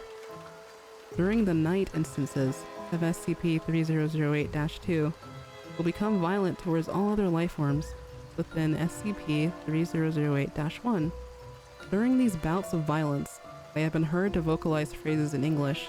There are typically variations of, "The store is now closed. Please exit the building." Once day begins, SCP-3008-2 instances immediately become passive and begin moving throughout SCP-3008-1 seemingly at random. They are unresponsive to questioning or other verbal cues in this state, though will react violently if attacked. SCP-3008-1 is known to have one or more exits located within, though these exits do not appear to have a fixed position, making it difficult to leave SCP-3008-1 once inside. Using any other door besides the main entrance to enter the structure, or breaking through the walls of the retail unit, leads into the non-anomalous interior of the original store.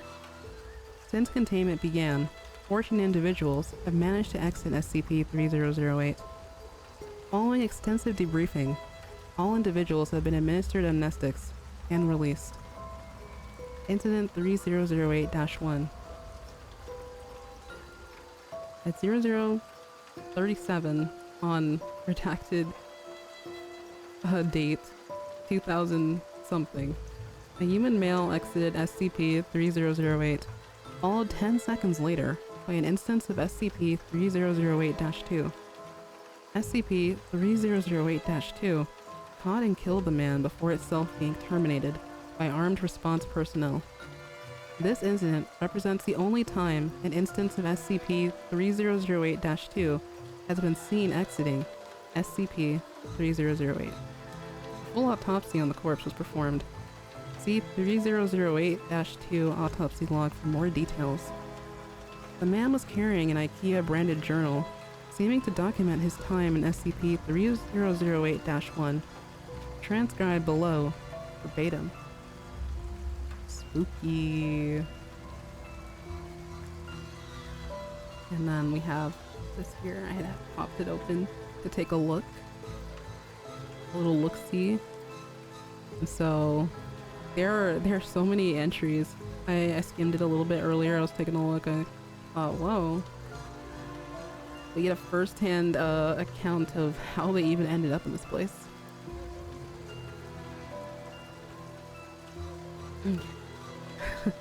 I love IKEA. Amazing. It is a fun place. I think the only place I haven't hung out in at IKEA is the food court, literally. And that's probably the only place I haven't really perused. At least the one in my area. But, yeah. Alright, let's read these journal entries, shall we?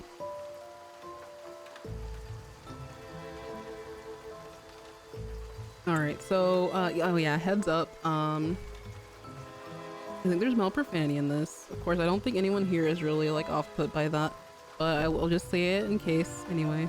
For those who have read it, they already know, but, I'll have to, probably have to, like, edit that out in post if I upload later, because you know how the YouTubes are. IKEA used to have a play place. I wonder what that looks like. I'll have to Google that. Also, Skittles are so good. Yeah. I don't know, I think it's peak though. Just walking around IKEA when you have time to wander. You're not like on a, obviously you don't go to IKEA if you're like on a time crunch or anything. I never stepped into one. I was surprised that they were building one like in the Texas area, not gonna lie.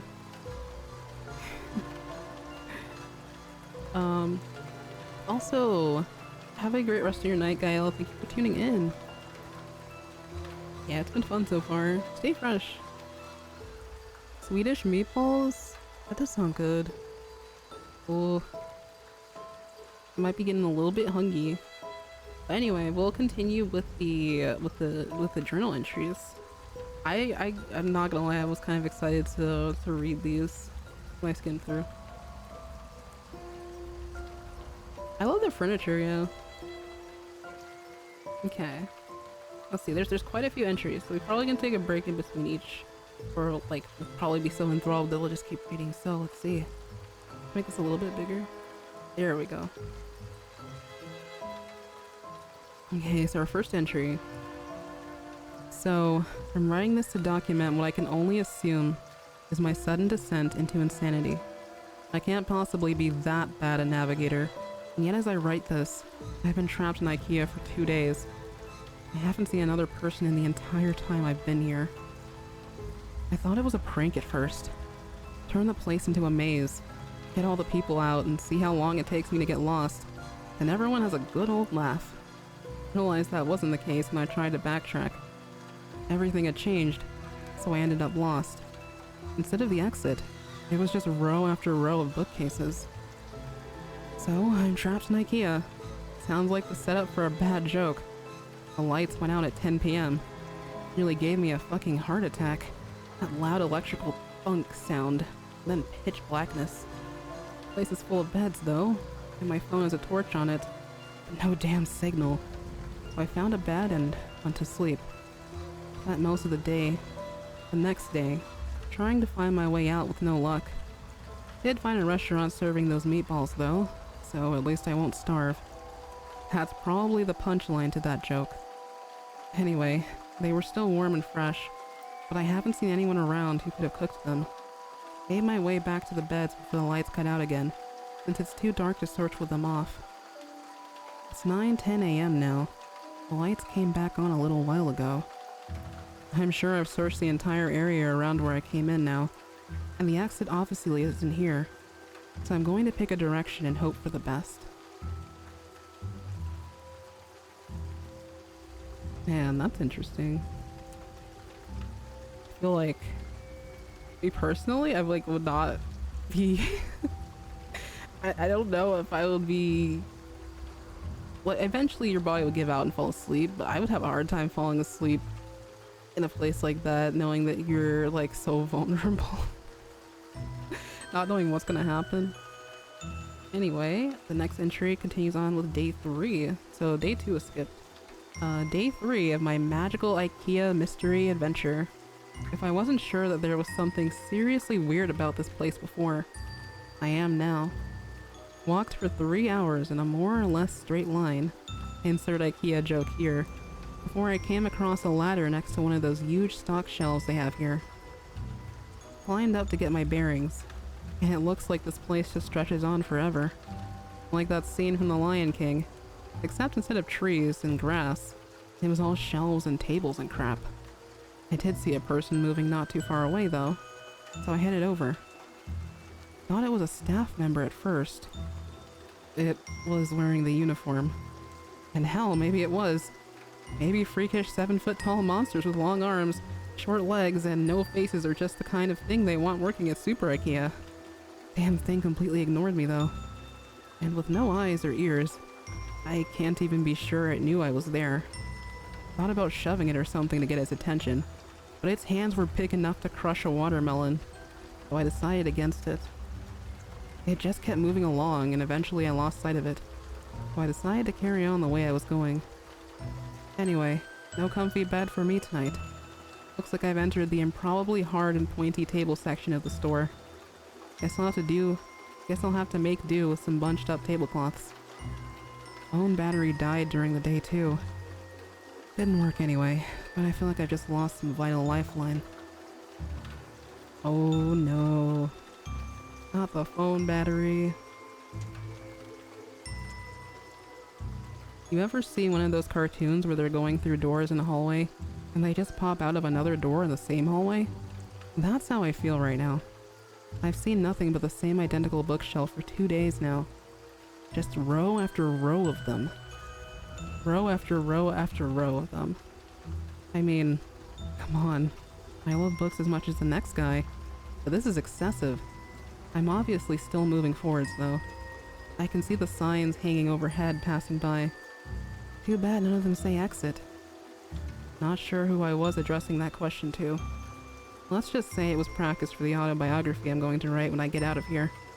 I'll call it my perfectly normal trip to a regular old IKEA. If I ever get out, but... Oh, and it's scratched out. Ominous. Scooby-Doo doors. Yeah. Zoinks. This is intriguing so far. Strange dreams you've been having lately? Same here. How are they gonna get their Robux now? Oh my god. Alright, next entry. Finally found some other people. Yeah, turns out I'm not the only poor bastard trapped in here. Lucky for me, I guess. My 6th night here, 2 of those staff things came at me in the dark. Different from the first one I saw, but still messed up. Heard them coming. They were saying that the store was closed and I had to leave the building. All nice and polite like. I'm not sure which part of that was weirder. That they don't have mouths or that they were apparently trying to kill me while they were saying it. Came at me like rabid dogs. So I legged it, sprinting through IKEA in the dark like a fucking madman. I saw it when I cleared another stand of those giant stock shelves, all lit up with torches and floodlights. They built a whole town in here. Got a massive wall built out of shelves and beds and tables and whatever else. I swear to God, it was the most beautiful thing I've ever seen. Anyway, I guess they saw me coming. Or maybe they heard my girlish, manly bellows of fear, because they had a gate open and 2 people were there waving me in. Heard the staff thing slam into the gate behind me after it closed, still politely informing us all that the store was now closed. They wandered off eventually, though. They call the town Exchange, because that's what's on the sign hanging from the ceiling directly above it. Exchange and Returns. All lit up against the night using lights they found and plugged into the power lines. And there are beds, and food, and people. Over 50 wonderful people with regular-sized limbs, and a full set of facial features. It's now my 7th night here, and the first one not spent in darkness. A full week living in IKEA. There's probably a TV show in that somewhere. Oh, they've been trapped for a full week now. That's wild. It's got liminal space, yeah. Also, have a great rest of your night, Wastelander. Take care. You've been imagining wandering alone in an abandoned mall that still had power and all the anchors / small stores were open, but no one was there. Oh, yeah. I don't particularly like dreams where you're being chased through areas like that because it feels like it never ends. You're just trapped there or confined there until you wake up. It's so stressful too. Alright, next one. Now that I'm around other people, I'm starting to feel more normal. Maybe normal isn't the word. But after a week with only the sound of my own footsteps for company, I was becoming increasingly sure that I'd just gone nuts. That I was tied up in some padded room somewhere, banging my head against the wall. But no, I feel quite sane now. Thank you very much. Apparently there are other towns out there. Some with more people, some with less. I found that fairly mind-boggling. How can that many people go missing with no one noticing? Surely someone would have noticed that everyone who goes to IKEA seems to fucking vanish. Or maybe it's not everyone. Maybe we're just the lucky ones. People here just call those staff monster things the staff. Apparently they are fine during the day, minding their own business walking the aisles. As soon as those lights go out though, they go fucking bonkers.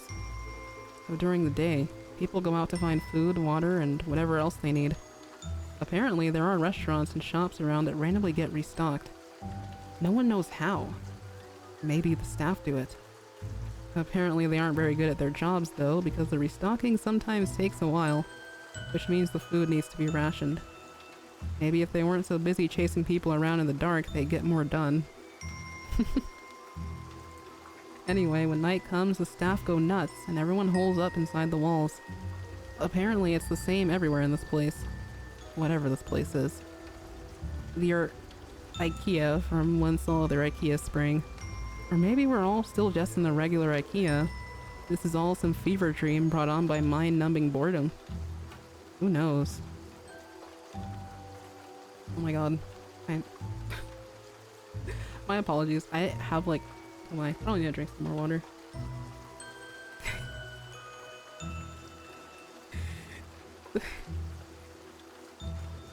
The term fever dream makes me laugh. I'm sorry.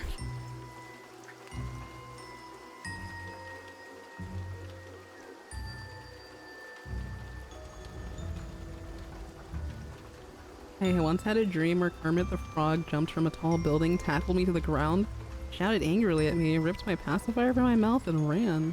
Oh my god. That's so violent. So sorry. It's totally not unsettling. Also, hello, Jackie. Welcome on in. Yeah, late Halloween celebration slash vibes. These journal entries for SCP-3008 have been... Ooh, they've been so immersive. That's what we're reading right now. With Captain.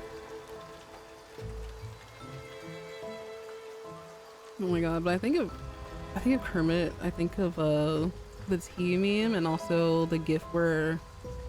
There's two gifs. There's a gif where like a Kermit plush gets dropped off a building, and then there's the other one where he's like floating in a kiddie pool. It's so silly. Yeah, for real. Alright, let's continue on to our next entry.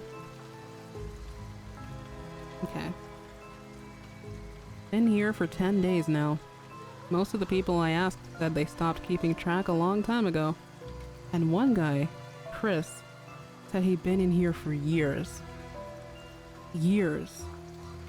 Illegible scribbles. Apparently there are rumors of people who do manage to get out, and of people who see the exit, only to have it vanish before their very eyes. I get the feeling not everyone believes that, but I do. Explains how we got stuck in here in the first place. Sort of. And I mean, come on.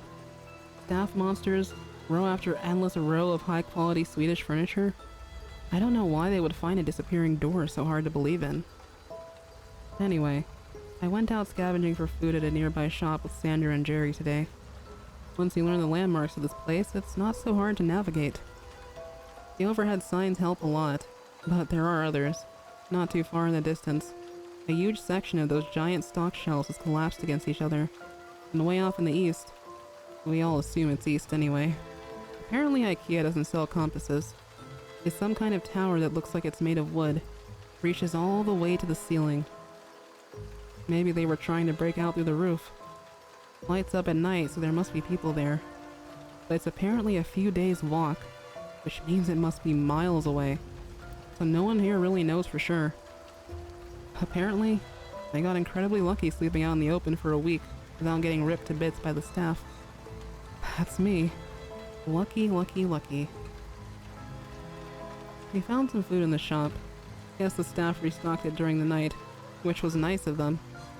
There was a telephone on the wall, so I figured I'd try it out. There was a voice on the other end, but they were just talking nonsense. Random words strung together with no real meaning. You ever see a video of someone with aphasia? Kind of sounded like that. Didn't answer me when I spoke to them anyway. Sandra says all the phones in here are the same.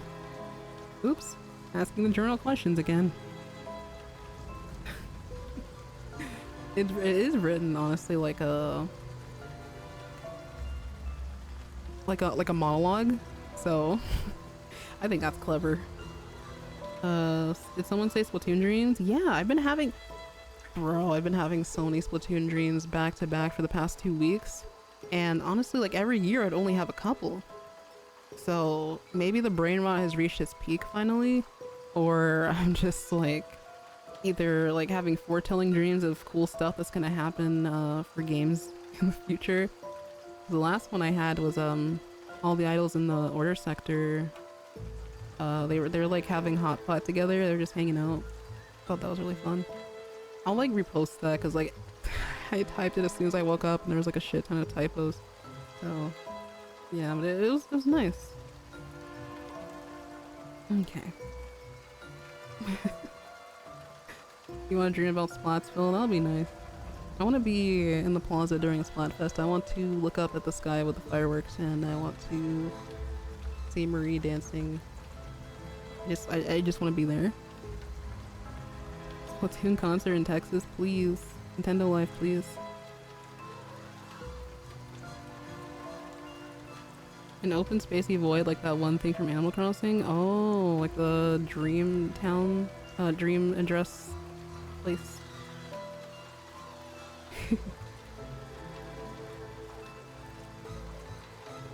We need a new concert for real, yeah. Alrighty, let's go on to the next couple of entries. I was about to say first one, bro. We're way past the first one. This next one is pretty short. I was thinking last night, the ceiling on this place is pretty high, and as far as anyone can tell, it goes on forever. Shouldn't there be some kind of weather in here? I'm sure I read about some NASA building that was so big it had its own weather patterns, with clouds and stuff. This place is definitely bigger than that, but now that I think about it, I'm pretty sure I've never felt so much as a temperature change in here. I'll add it to the grand list of weird bullshit. Japanese horror Dreamtown? Oh, you're speaking of Ica Village. Absolutely iconic. They did remake it in New Horizons, but the New Leaf one will always be iconic.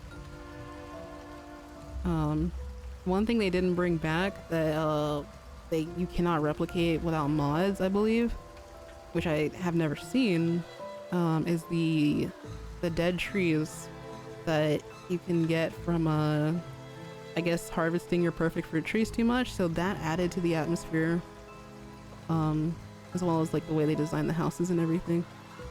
I'm so glad I got to actually visit it on my own time. There's still videos that do it justice, but it's nothing like actually being in the game and seeing it.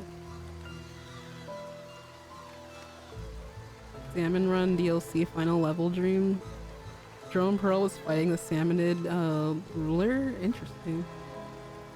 Can you imagine? Alright, next journal entry. This one's longer. Probably one of the longest ones. The staff attacked the exchange last night. Oh my goodness. Oh, things are heating up in IKEA. Must have been 20 or 30 of them, all just asking us to leave the store, calm as you like, while trying to smash the walls down with their bare hands. Apparently this happens pretty regularly, so everyone is prepared for it. Knives from the restaurants, lawnmower blades made into hatchets, a fire axe. One guy, Wasim, even made a functional crossbow. Anyway, the walls have holes in them, which I hadn't noticed before, specifically so we can stab out at the staff when they attack. I took a couple of them down myself. They don't seem to bleed, which is weird, but they go down as easy as a regular person once you start sticking holes in them. We had to haul the bodies away in the morning. Apparently the dead ones will attract more during the night, so we had to get them away from exchange. We have a couple of those trolley things I use to move big boxes around, so we loaded them up and took them over to pickup. Apparently people just name everything in here after whatever sign is hanging overhead. Pickup was grisly. Oh my god. There were hundreds, maybe thousands of dead staff all piled up. There was no smell, which was a blessing. Apparently, in addition to not bleeding, these things don't rot either. My curiosity got the better of me while we were unloading them, so I took a look at one of the more cut up ones.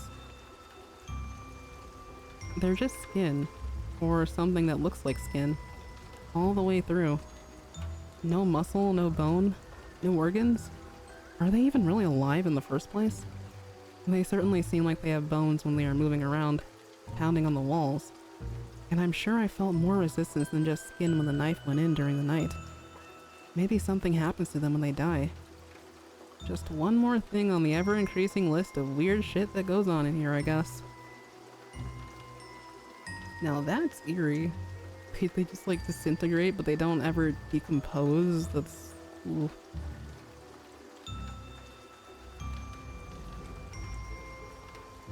Something occurred to me after the staff attack the other night.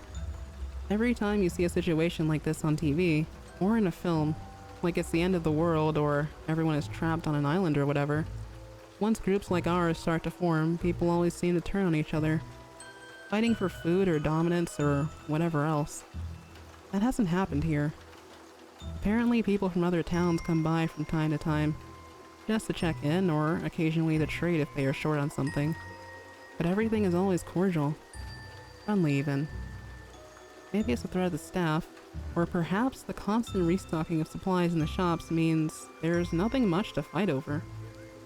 Maybe people are just better than they are generally given credit for. That's a nice thought. I think I'll go with that one. If they don't completely dissolve, double tap now. Fry with hypno shades? I swear someone drew that. It was either an art piece or a 3D render. Alright, next entry. A dozen people showed up at the gates this afternoon from a town called Trolleys. Apparently, the staff broke through the walls and tore the town apart during the night. These 12 are the only survivors out of over 100. We let them in, obviously. One more point in the human decency column.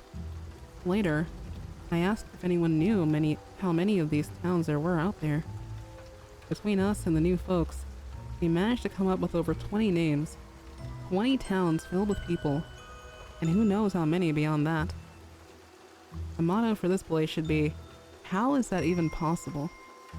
Surely someone, somewhere, must be looking for the thousands of people that must be in here.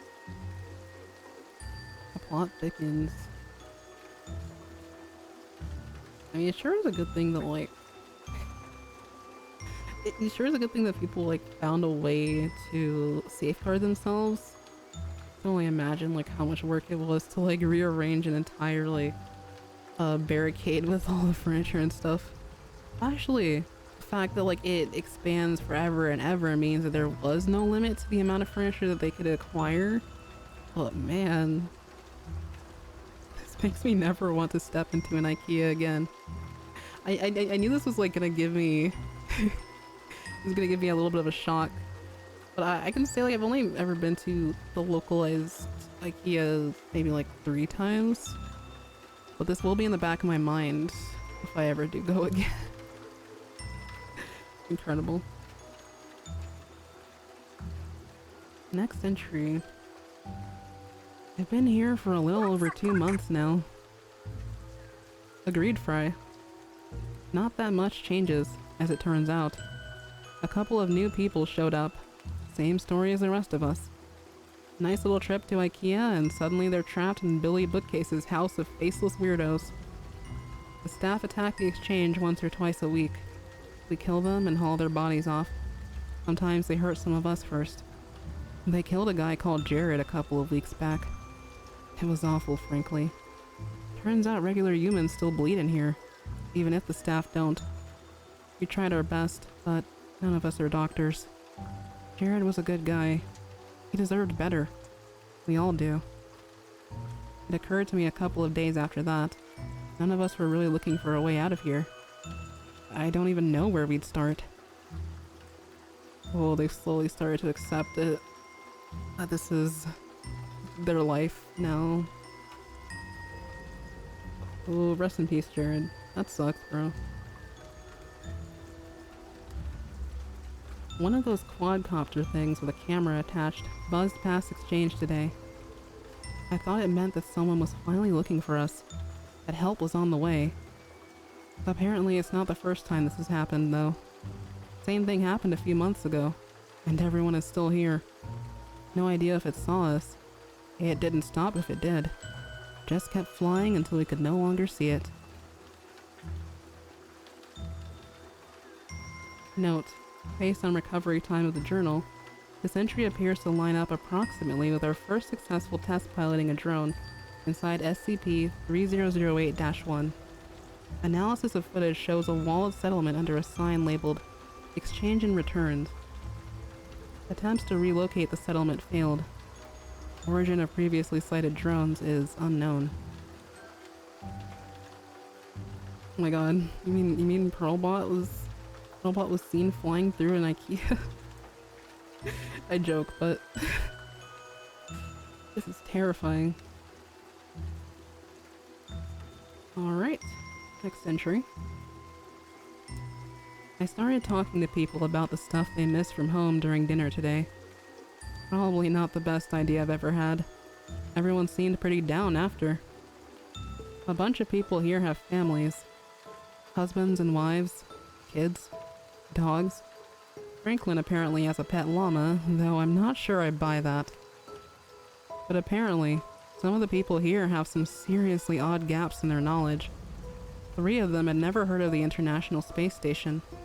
2 of them seemed to think Redacted was the Prime Minister, and one of them had apparently never heard of the Statue of Liberty. I believe them too. They seemed just as confused as the rest of us. The more I thought about it though, the more it started to explain a few things. What if the reason no one is looking for all us missing people is because we haven't all come from the same place? This is going to sound weird. Maybe that should be the motto for this place. But what if all the people here have come from different dimensions? Realities. Whatever you call it. I've seen enough TV shows to know the drill. Sarah comes from a place where there is no Statue of Liberty. They didn't launch a space station where Wasim is from. If everyone here came from different places, even from ones that seem identical, there would be no huge missing persons panic. No mass search. We'd just be a blip. A single missing person in a world of non-stop news. Well, that was a fun train of thought. Oh, when was IKEA created? 1943. Wow, it goes that far back? Of course, like it's originally Swedish, right? Like Sweden?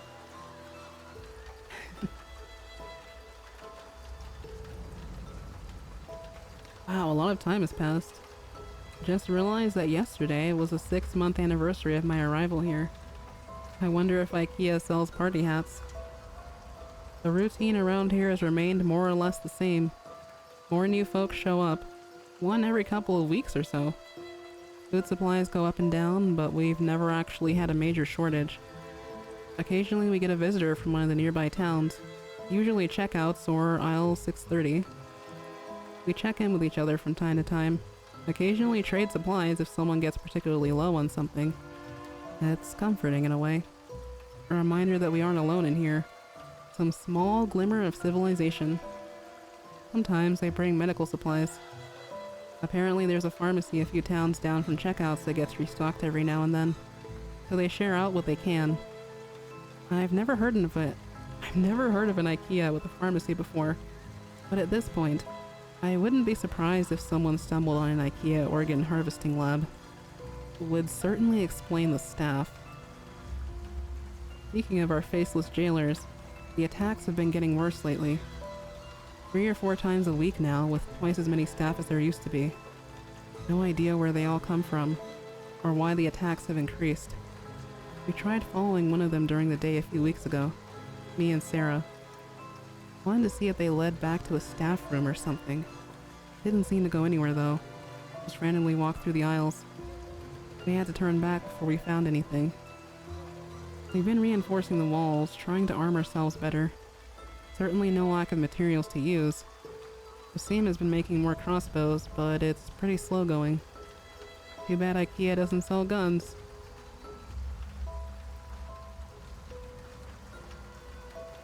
Can't believe IKEA has lasted this long. Wish I could have said the same thing about Toys R Us. Aw, man. I'll always remember Toys R Us. Texas IKEA? Oh no. That would happen here.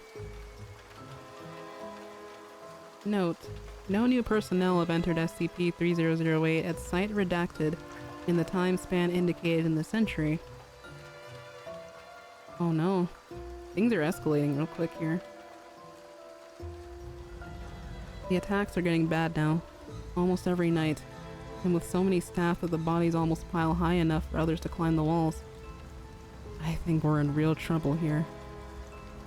Uh-oh. Yeah, it's getting close to this protagonist having been here almost a year. Exchanges. I think exchange is done. We got hit pretty bad last night. Not many casualties, but the wall is wrecked. We finally figured out why the attacks had been escalating too. A box of supplies had a chunk of one of the staff in there. No idea how it happened, but apparently a piece of one will draw them as well as a full body. Too late now in any case. There's too many bodies for us to haul away, and still have time to fix the wall before night. Candace has called a meeting. I suspect there will be talk of abandoning exchange. Maybe try and get shelter at checkouts or something. It's already getting late though. I don't think we'll have time to make it. Maybe some of us will. I was fine for that first week out in the dark after all. But then, how often can I keep getting lucky? I'm only writing this for a sense of closure, I guess. For me, or for anyone who finds this. If this is the final entry here, I hope whoever is reading this is doing so from outside of this place. My biggest fear? If I do die tonight, I'll just wake up here again in the morning. Note: this is the last entry. It is assumed that while attempting to reach the checkout settlement, he was separated from the rest of his group by a pursuing SCP-3008-2 instance and happened upon the exit. Oh my goodness. That's where it ends. So this was the person who, if we go all the way up to the top, remember how the records end? He escaped, but was caught and killed by the staff, and that's where they got his journal. That's so tragic. Oh my god. Wow. Yeah, he made it out, but it was so short-lived. So yeah, these journal entries were from the incident 3008-1, where the guy found the exit only to... Oh, that's so rough. Yeah. They're surviving almost a year and then just dying after that. Oh. But we never found out the name. Yeah, rest in peace. Oh yeah, I would have gone back knowing the exit and create a plan. That was riveting though, the entire recollection of the experience throughout all this. I'm pretty sure other people might have like kept journals or given like their POV, but wow. This is definitely like this is a top tier SCP entry. But I wanna check something. I did say at the beginning I was gonna look and see like how many entries are there now. I guess I'd have to go to this final one here. Oh. Whoa!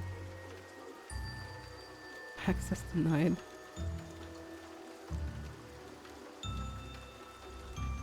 There's some of them that you can't click into, but I wanted to see just how many they have by now.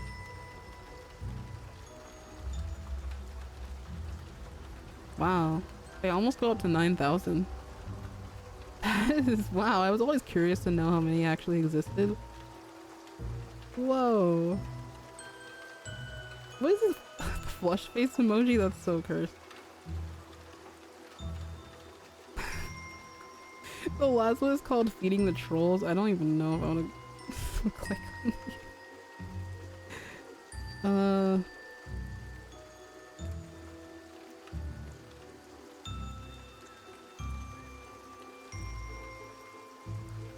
Wow.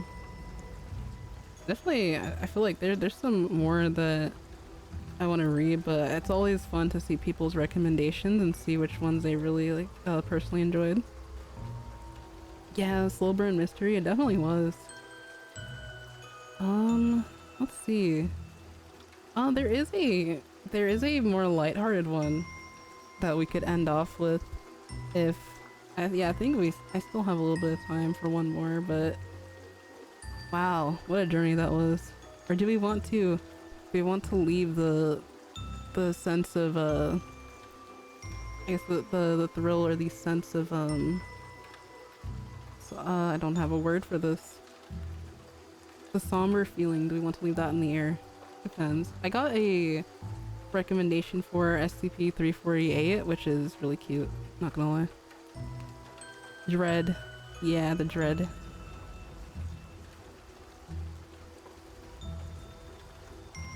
Claustrophobic horror.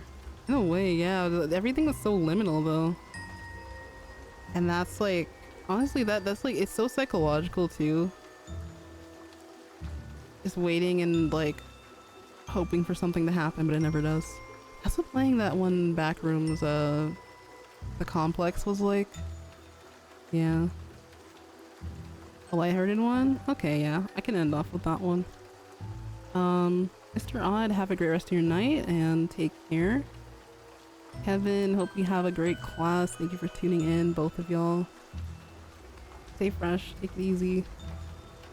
Okay, well, yeah, we'll do 348. 348. Look at this.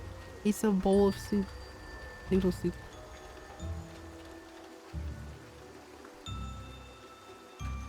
Oh, this one's safe. So, yeah, it's pretty lighthearted.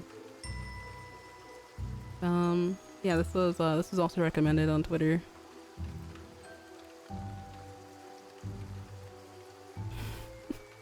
New soup, yeah, that's it.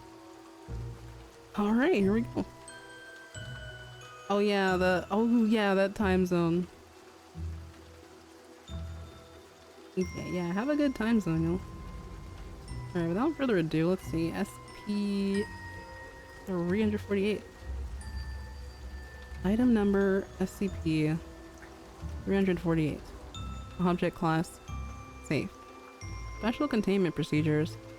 SCP-348 or 348 is to be kept in a standard locker at Site-19.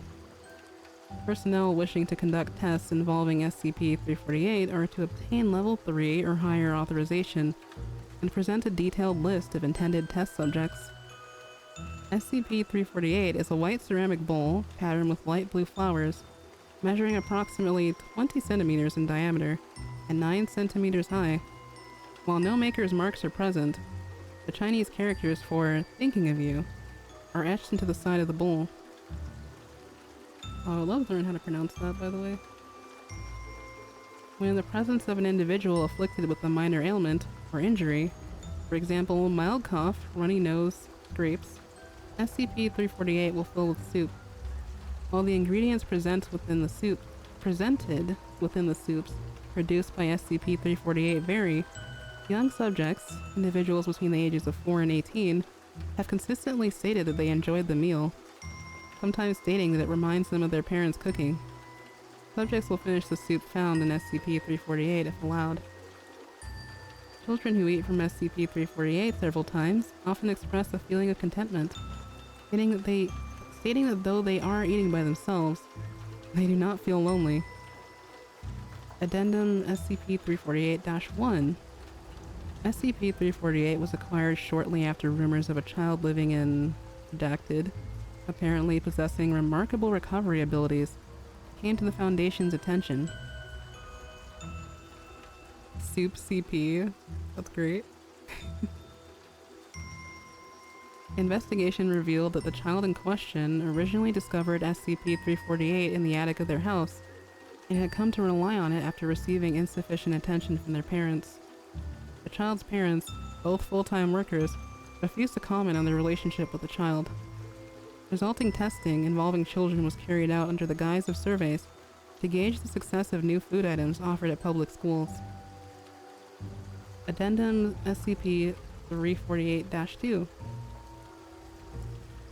It has been noted that occasionally, after soup produced by SCP-348 has been consumed, a message will materialize on the inside of the bowl.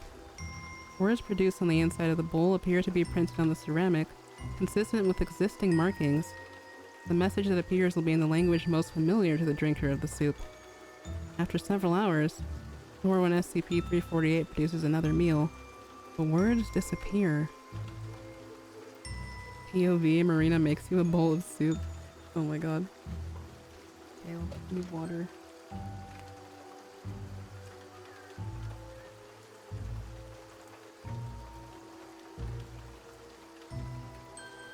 And now we have the testing log too. Oh, this is just like a oh my god, a bunch of like different scenarios with different people and kids. Testing log for SCP 348-1323- the last number is redacted. Subject: 8-year-old female afflicted with sore throat. Brief background: lives with and is on good terms with both parents. Subject took approximately 30 minutes to consume soup. Remarked later that sore throat seemed to have gone away. Subject: 10-year-old male, recently injured self while biking, minor bruising. Brief background: lives with both parents, often argues with both. Notes: message appeared. Don't forget to brush. Every copy's personalized. Subject: 11-year-old male, afflicted with slight cold. Brief background: lives with foster parents. Notes: message appeared. I'm glad you're happy. Oh my gosh. Subject: 9-year-old female, afflicted with slight cold. Brief background: lives with both parents. Said to be prone to tantrums. Notes: nothing of note occurred during or immediately after testing. Subject stated while she didn't particularly care for the soup after tasting it, she still wanted to eat it. Follow-up investigations revealed that the subject recovered from the cold faster than was expected. Subject: 6-year-old male, recently injured self while playing with friends. Minor scrapes and scratches. Brief background: parents divorced, currently lives with mother. Notes: message appeared. I'm sorry, son. Oh, so the messages are from people close to them? So interesting. Oh. That hurts though. Last one. Subject: 7-year-old female, afflicted with cough. Brief background: lives with mother and grandmother. Father deceased. Traffic accident. Notes: message appeared. I love you. Oh. Man, those last two. Oh my god. Okay, so let's see. We have another addendum here. Let me check. I think these are 2 more? Yeah. That's the end of it here. Addendum SCP 348-3. Testing has revealed that in the event that someone older than 18 years of age attempts to consume soup created by SCP-348, the individual will find that they are less inclined to finish the meal. Some such individuals will remark that something is missing. Most will simply state that the soup was nothing out of the ordinary. Further studies carried out with older subjects indicate that though messages will appear for individuals older than 18, the appearance of the messages is worn and faded. See testing log. Alright, and here we are. The testing log now. This might be interesting. Note: it was observed that though over 100 subjects were tested, only 4 individuals received messages from SCP-348. Wow, the lucky ones. Talk about that's like such a low probability though. Why is a bowl of soup making me emotional? For real. Captain Smug face cracks me up when looking at what's being read. I mean... the sass is real. Okay. Subject: 30-year-old female, afflicted with headache. Brief background: on poor terms with both parents.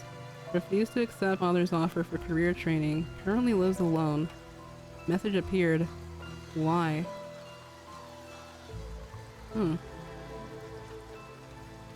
Subject: 35-year-old male, afflicted with cough. Brief background: parents divorced. Visits father and stepmother once a month. Does not visit mother on her insistence. Message appeared. It'll get better. Subject: 40-year-old female, afflicted with sore throat. Brief background: moved away and became estranged from both parents. Nevertheless sent money and took care of senior housing for both. Father recently passed away. Notes: Subject noted the soup tasted initially bitter, but was fulfilling in the end. Message appeared. Thank you. Oh no. But also, it's like you can tell sort of like who these messages are from, you know? That is, yeah. Bittersweet feeling, but in the soup taste also. Interesting.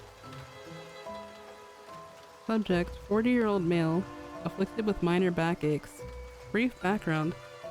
Oh my god, this one is... This one is... That's... Yikes. Murdered father approximately 1 year ago. So that happened. Subject tasted and then refused to consume soup, complaining about the taste. Subject later developed mild stomach pains. After the contents of SCP-348 were disposed of, SCP-348 immediately filled with what appeared to be salt water, which remained for 3 hours before disappearing. Oh, no. Salt water? What does that mean? Does it have to do with like the ocean? Like, what's happened after that? You don't know why it happened. Alright, last one is 45-year-old male afflicted with aches due to arthritis. Brief background. Happily married. Lives with wife and children. Visits father once a week with family. Mother deceased. Message appeared. I'm proud of you. Aw, that's from the mom then. That last one kind of hurts. Emotional damage. Very bittersweet entries. Yeah, absolutely. Let's see. Despite the extensive data gathered in testing, it is unknown whether the messages that SCP-348 has manifested originate from the fathers of the subjects or SCP-348 itself. SCP-348 was once used in a test involving a 60-year-old man suffering from a terminal illness. The subject, a grandfather with multiple grandchildren, stated that the soup produced by SCP-348 was the best he'd ever tasted. Following the test, the subject reported feeling a sense of satisfaction and noted that the pain caused by the illness seemed to have faded. The subject passed away peacefully a week later. Oh, so it doesn't have like I guess terminal illness healing properties, but it does have regular like healing properties. Wow, what an interesting bowl of soup. And here's the image up here. It does look tasty though, I'm not gonna lie. I wonder what the broth is like. And that's SCP-348. Wow. Both of these have me shook in like different ways. Soup. I'm at soup. Oh, I definitely want to read more of these in the future, y'all, so I will ask again at some point and see which ones y'all like.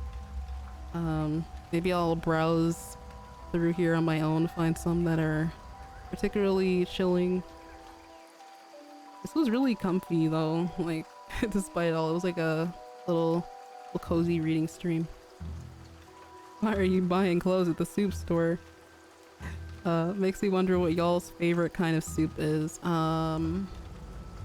I used to love clam chowder so much. I'd have to make it gluten-free now, so like I haven't had it in ages. Haven't had it in a while, but I also love tomato soup with some thyme and parsley. I love egg drop soup. Well, that's probably not like a regular, you know, like soup that you would normally like buy at the store or anything. Tortilla soup. That one's good. Off the top of my head, that's all I got for you. Chicken soup. Yeah, chicken noodle is something I always had when I was sick, but I feel like I had tomato soup way more because my folks would make grilled cheese sandwiches and tomato soup, and it's why it's one of my favorite like lunch things that's quick to do. Yeah. Good memories. I honestly didn't know about this whole SCP thing before. This was quite interesting. Oh, cool. Like I always like known it existed, but I didn't go out of my way to read them. Like I honestly, whenever it gets close to October, like a few months, I start like listening to creepypasta narrations and some SCP readings. But yeah, I could not tell you the history of it. There is an about page, but definitely recommend checking them out. I wonder if they talk about the people uh who have written these individual entries. There's gonna be a slight flashbang here. Okay.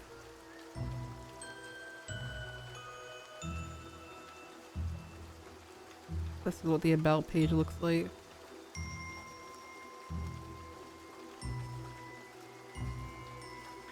Last edited in September of this year, but I guess it doesn't say when they started, like when they started like uploading or creating.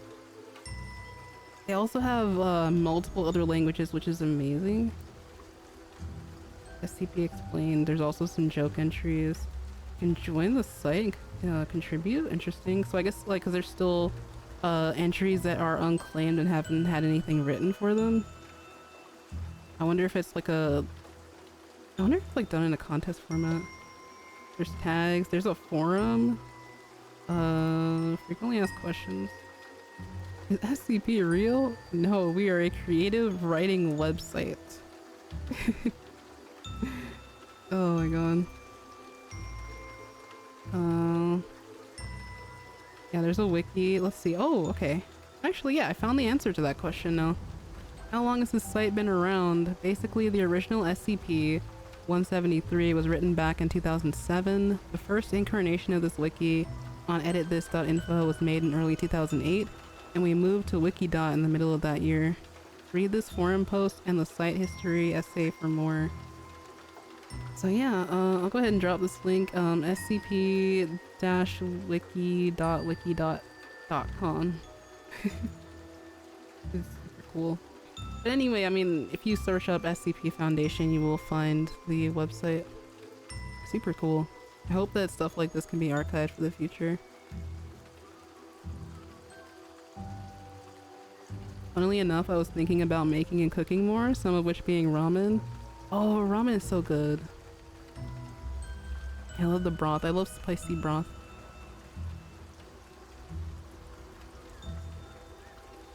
Most of my dreams are with Fry. Man, that must be nice. The only Fry related dream I had, I never really told stream about this because I was like, ooh, this is kind of spicy, but I guess I can summarize it.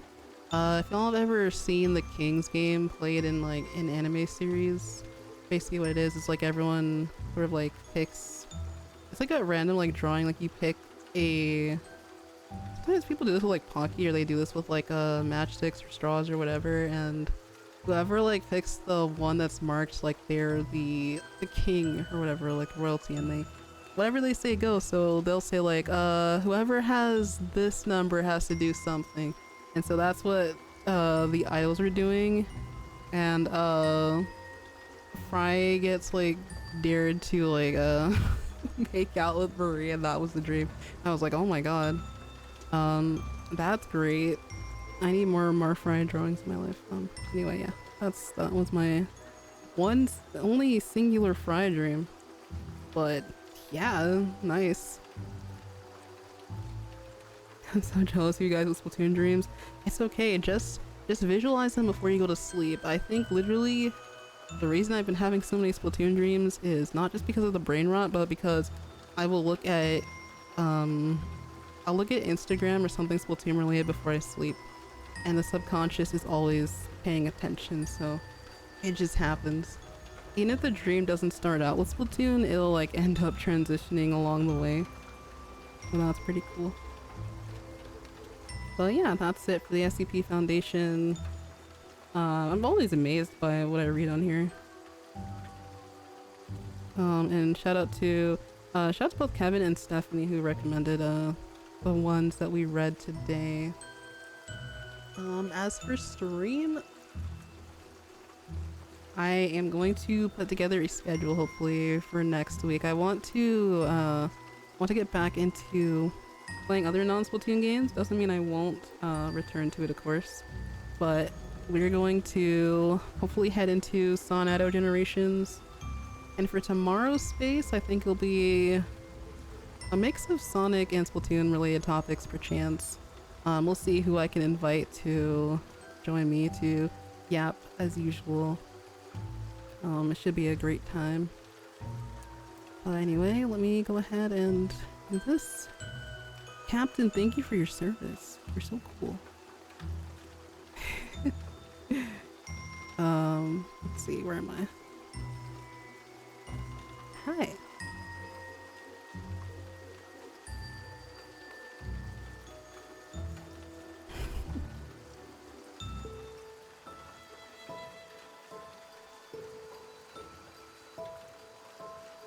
Glad you enjoyed 348. Yeah. You were happy when I read it? I'm glad.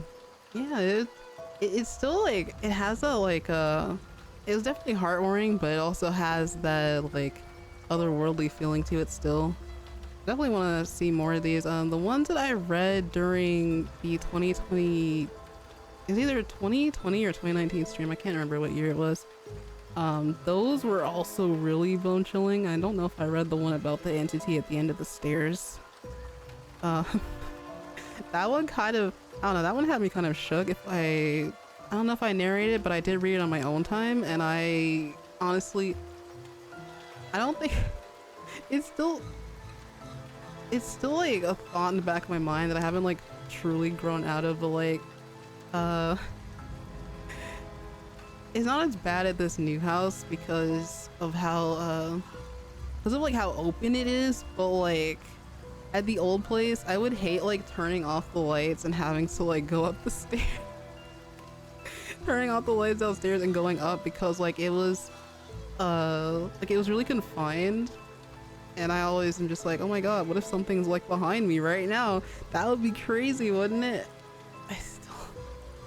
It took me forever to like, you know, grow out of that, because I used to, I don't know, I used to like hate dark closets and stuff like that too. It got worse like when I had sleep paralysis too, so I never leave my closet doors open anymore. But yeah, things like this just, they mess with you psychologically, and that's the thrill of it, you know. But yeah, definitely would love to read more.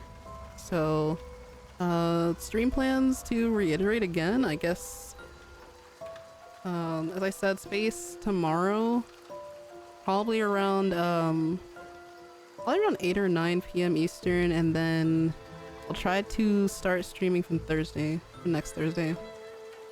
And I know things are probably, if you live in the US, things are probably gonna get really stressful and hectic starting Tuesday, but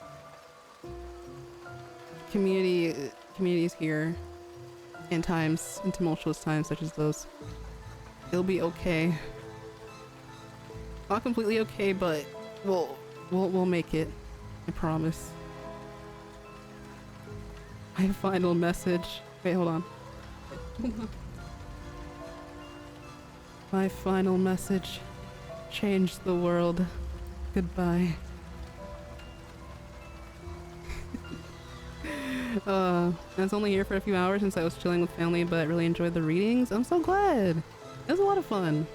I really had a good time as well. And every narration that I do helps me improve so much. So I'm always grateful. I was thinking of what to recommend between cats or the soup one and went with that. Good choice. I will have to read the cat one. It's gonna be so noisy. Yeah. Oh man. I don't know what's gonna happen though. Considering like redacted season. We don't have to think about it now though. That time is not here yet. It's okay. Might just take a dip from social media on Tuesday for a good while, mainly Twitter. Yeah, I posted about that on Blue Sky. I was thinking, oh man, especially since the block feature, that makes absolutely zero sense got implemented earlier than I was expecting. Yeah. I feel like every site, even though, you know, you're gonna deal with unsavory people, there's still some form of moderation. There's still like tools to keep yourself safe, but I don't know. This dude just wants to turn it into a wasteland. So yeah, it's like the Wild West out here. we're thriving in it somehow. But yeah, I'll definitely still like be looking at Twitter because Splatoon JP is there, among other things, but I'll definitely lock my account if it comes down to it, so y'all will be in the bunker with me. I think I've said this before. I've said this on some other stream. Gotta do what you gotta do. And also what's good for your mental health as well. If that means like taking a break from everything. Yeah. Gotta keep your best interest at heart. Wasteland, no man's land, Mad Max world. Oh my god, it's like Team Chaos. But worse. Going to survive Fallout style? That's another game I really feel like I should delve into. I don't know if I should do Bioshock before or after that one, I don't know. Fallout without the cool parts, exactly. This is basically the reason why I'll never play FNAF 4. Yeah, the stair thing I mentioned. Yeah, I don't know, I had to be afflicted with like, with that and like, agoraphobia. Although I can, if I really force myself to though, I've gone on Ferris wheel rides before. But, oh man, is it terrible. I don't know why I put myself through that, but I wanted to cross it off the bucket list. I wanted to say that I went on a Ferris wheel, so I did. Agoraphobia? Oh, that's the fear of heights. I know it probably sounds like the fear of spiders, but no, it's a different one. The block thing went through early just before election day. Oh, you mentioned the word! Oh, I'm just kidding. Why is all I can say. I shake my head. So glad you got to vote early though. Yeah. Yeah, we're planning on like going out tomorrow. It may be very radical of me to say this, but I really hope that we come up with something else aside from this, because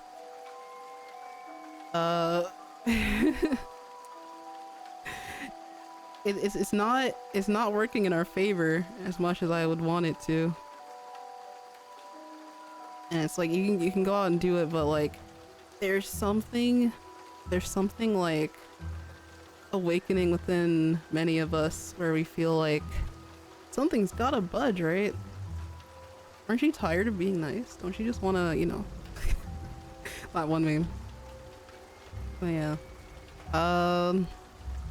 Please keep everyone in America in your thoughts right now. If you're outside of the US right now, and everyone else in the States with me, the day will pass quickly, as quickly as it can. And finish up with your college work. Let's go. I'm so glad. I'm glad the stream could be helpful, and good background noise also. Yeah, thank y'all for being here. I'm glad that I could at least still do this for the spooky season. It ends way too quickly, but I am excited for the Christmas aesthetic though. It's always so warm and comfortable. So we'll see what we get up to these next few weeks. Yeah. That's all I got for y'all tonight.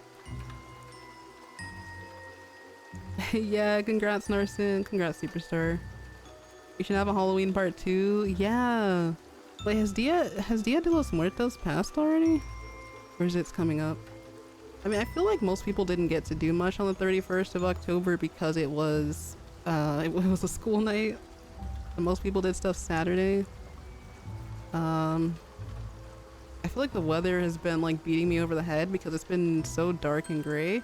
And now it's gonna get dark at 5 p.m. because of daylight saving time. So I've been really tired. Like, tired all the time. And I'm taking my vitamins. It's not fair. It already has passed. Summerween should be a national holiday? I like how that sounds. Have a great rest of your night, Sea Gamer. Oh, it was yesterday. Okay. Yeah, I love seeing all the cultural clothing. I hope that it went well for you, Superstar. Wherever you may be, I'll still watch out for you, and I won't give up on fighting for our fan here. Thank you, Jackie. Yeah. God, even Twitch like put out some like questionable statements about tagging your stream content. It was LGBT related. I just think, man, we've made so much progress, but we have yet to make even more. Just things to think about. But even when you think about it though, it's okay to, you know, it's okay to feel dejected and whatnot, but you can't let it consume you, because then you won't have the energy to push forward. But with that being said, thank you so much for coming out to stream tonight, y'all. I hope to see you at the space. It'll be on Twitter, of course. I hope that I hope it'll, you know, go smoothly as it always does. It should be a good time. Other than that, hopefully Sonic Out Generations next weekend. I'll be looking forward to that. I hope that y'all, if your day is just getting started, that you have something super tasty and you have a chilled time, or take time to de-stress. And if you're heading to sleep, I hope that you have pleasant dreams, maybe some Splatoon dreams, hopefully, and take it easy. Maybe I'll have another one too, and then I'll be able to tweet about it. But until then, yeah, stay fresh, everyone. Stay fresh, stay off the hook, and I'll catch you later.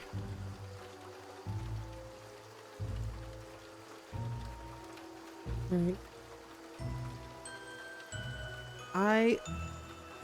Chat, I literally had an air bubble, okay. Yeah, but I appreciate y'all for being here so much. Thank you for everything. Alright, good times on y'all. Bye-bye.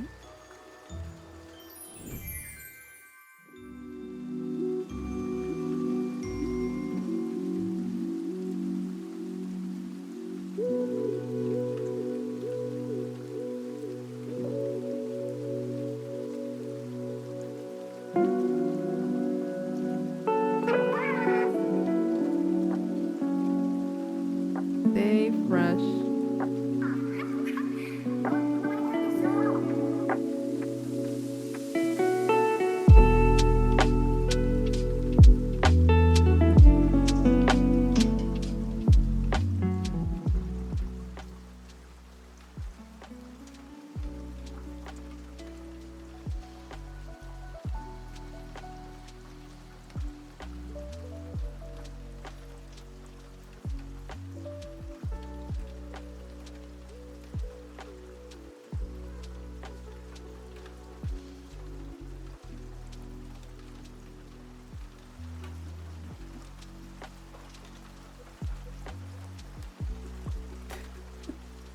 One last mention of Marie's shoulders. I can't believe you've done this.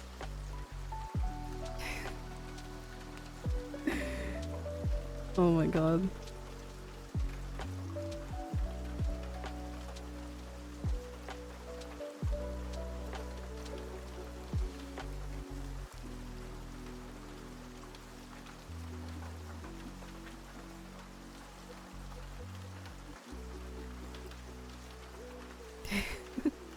I hope I do dream about Marie.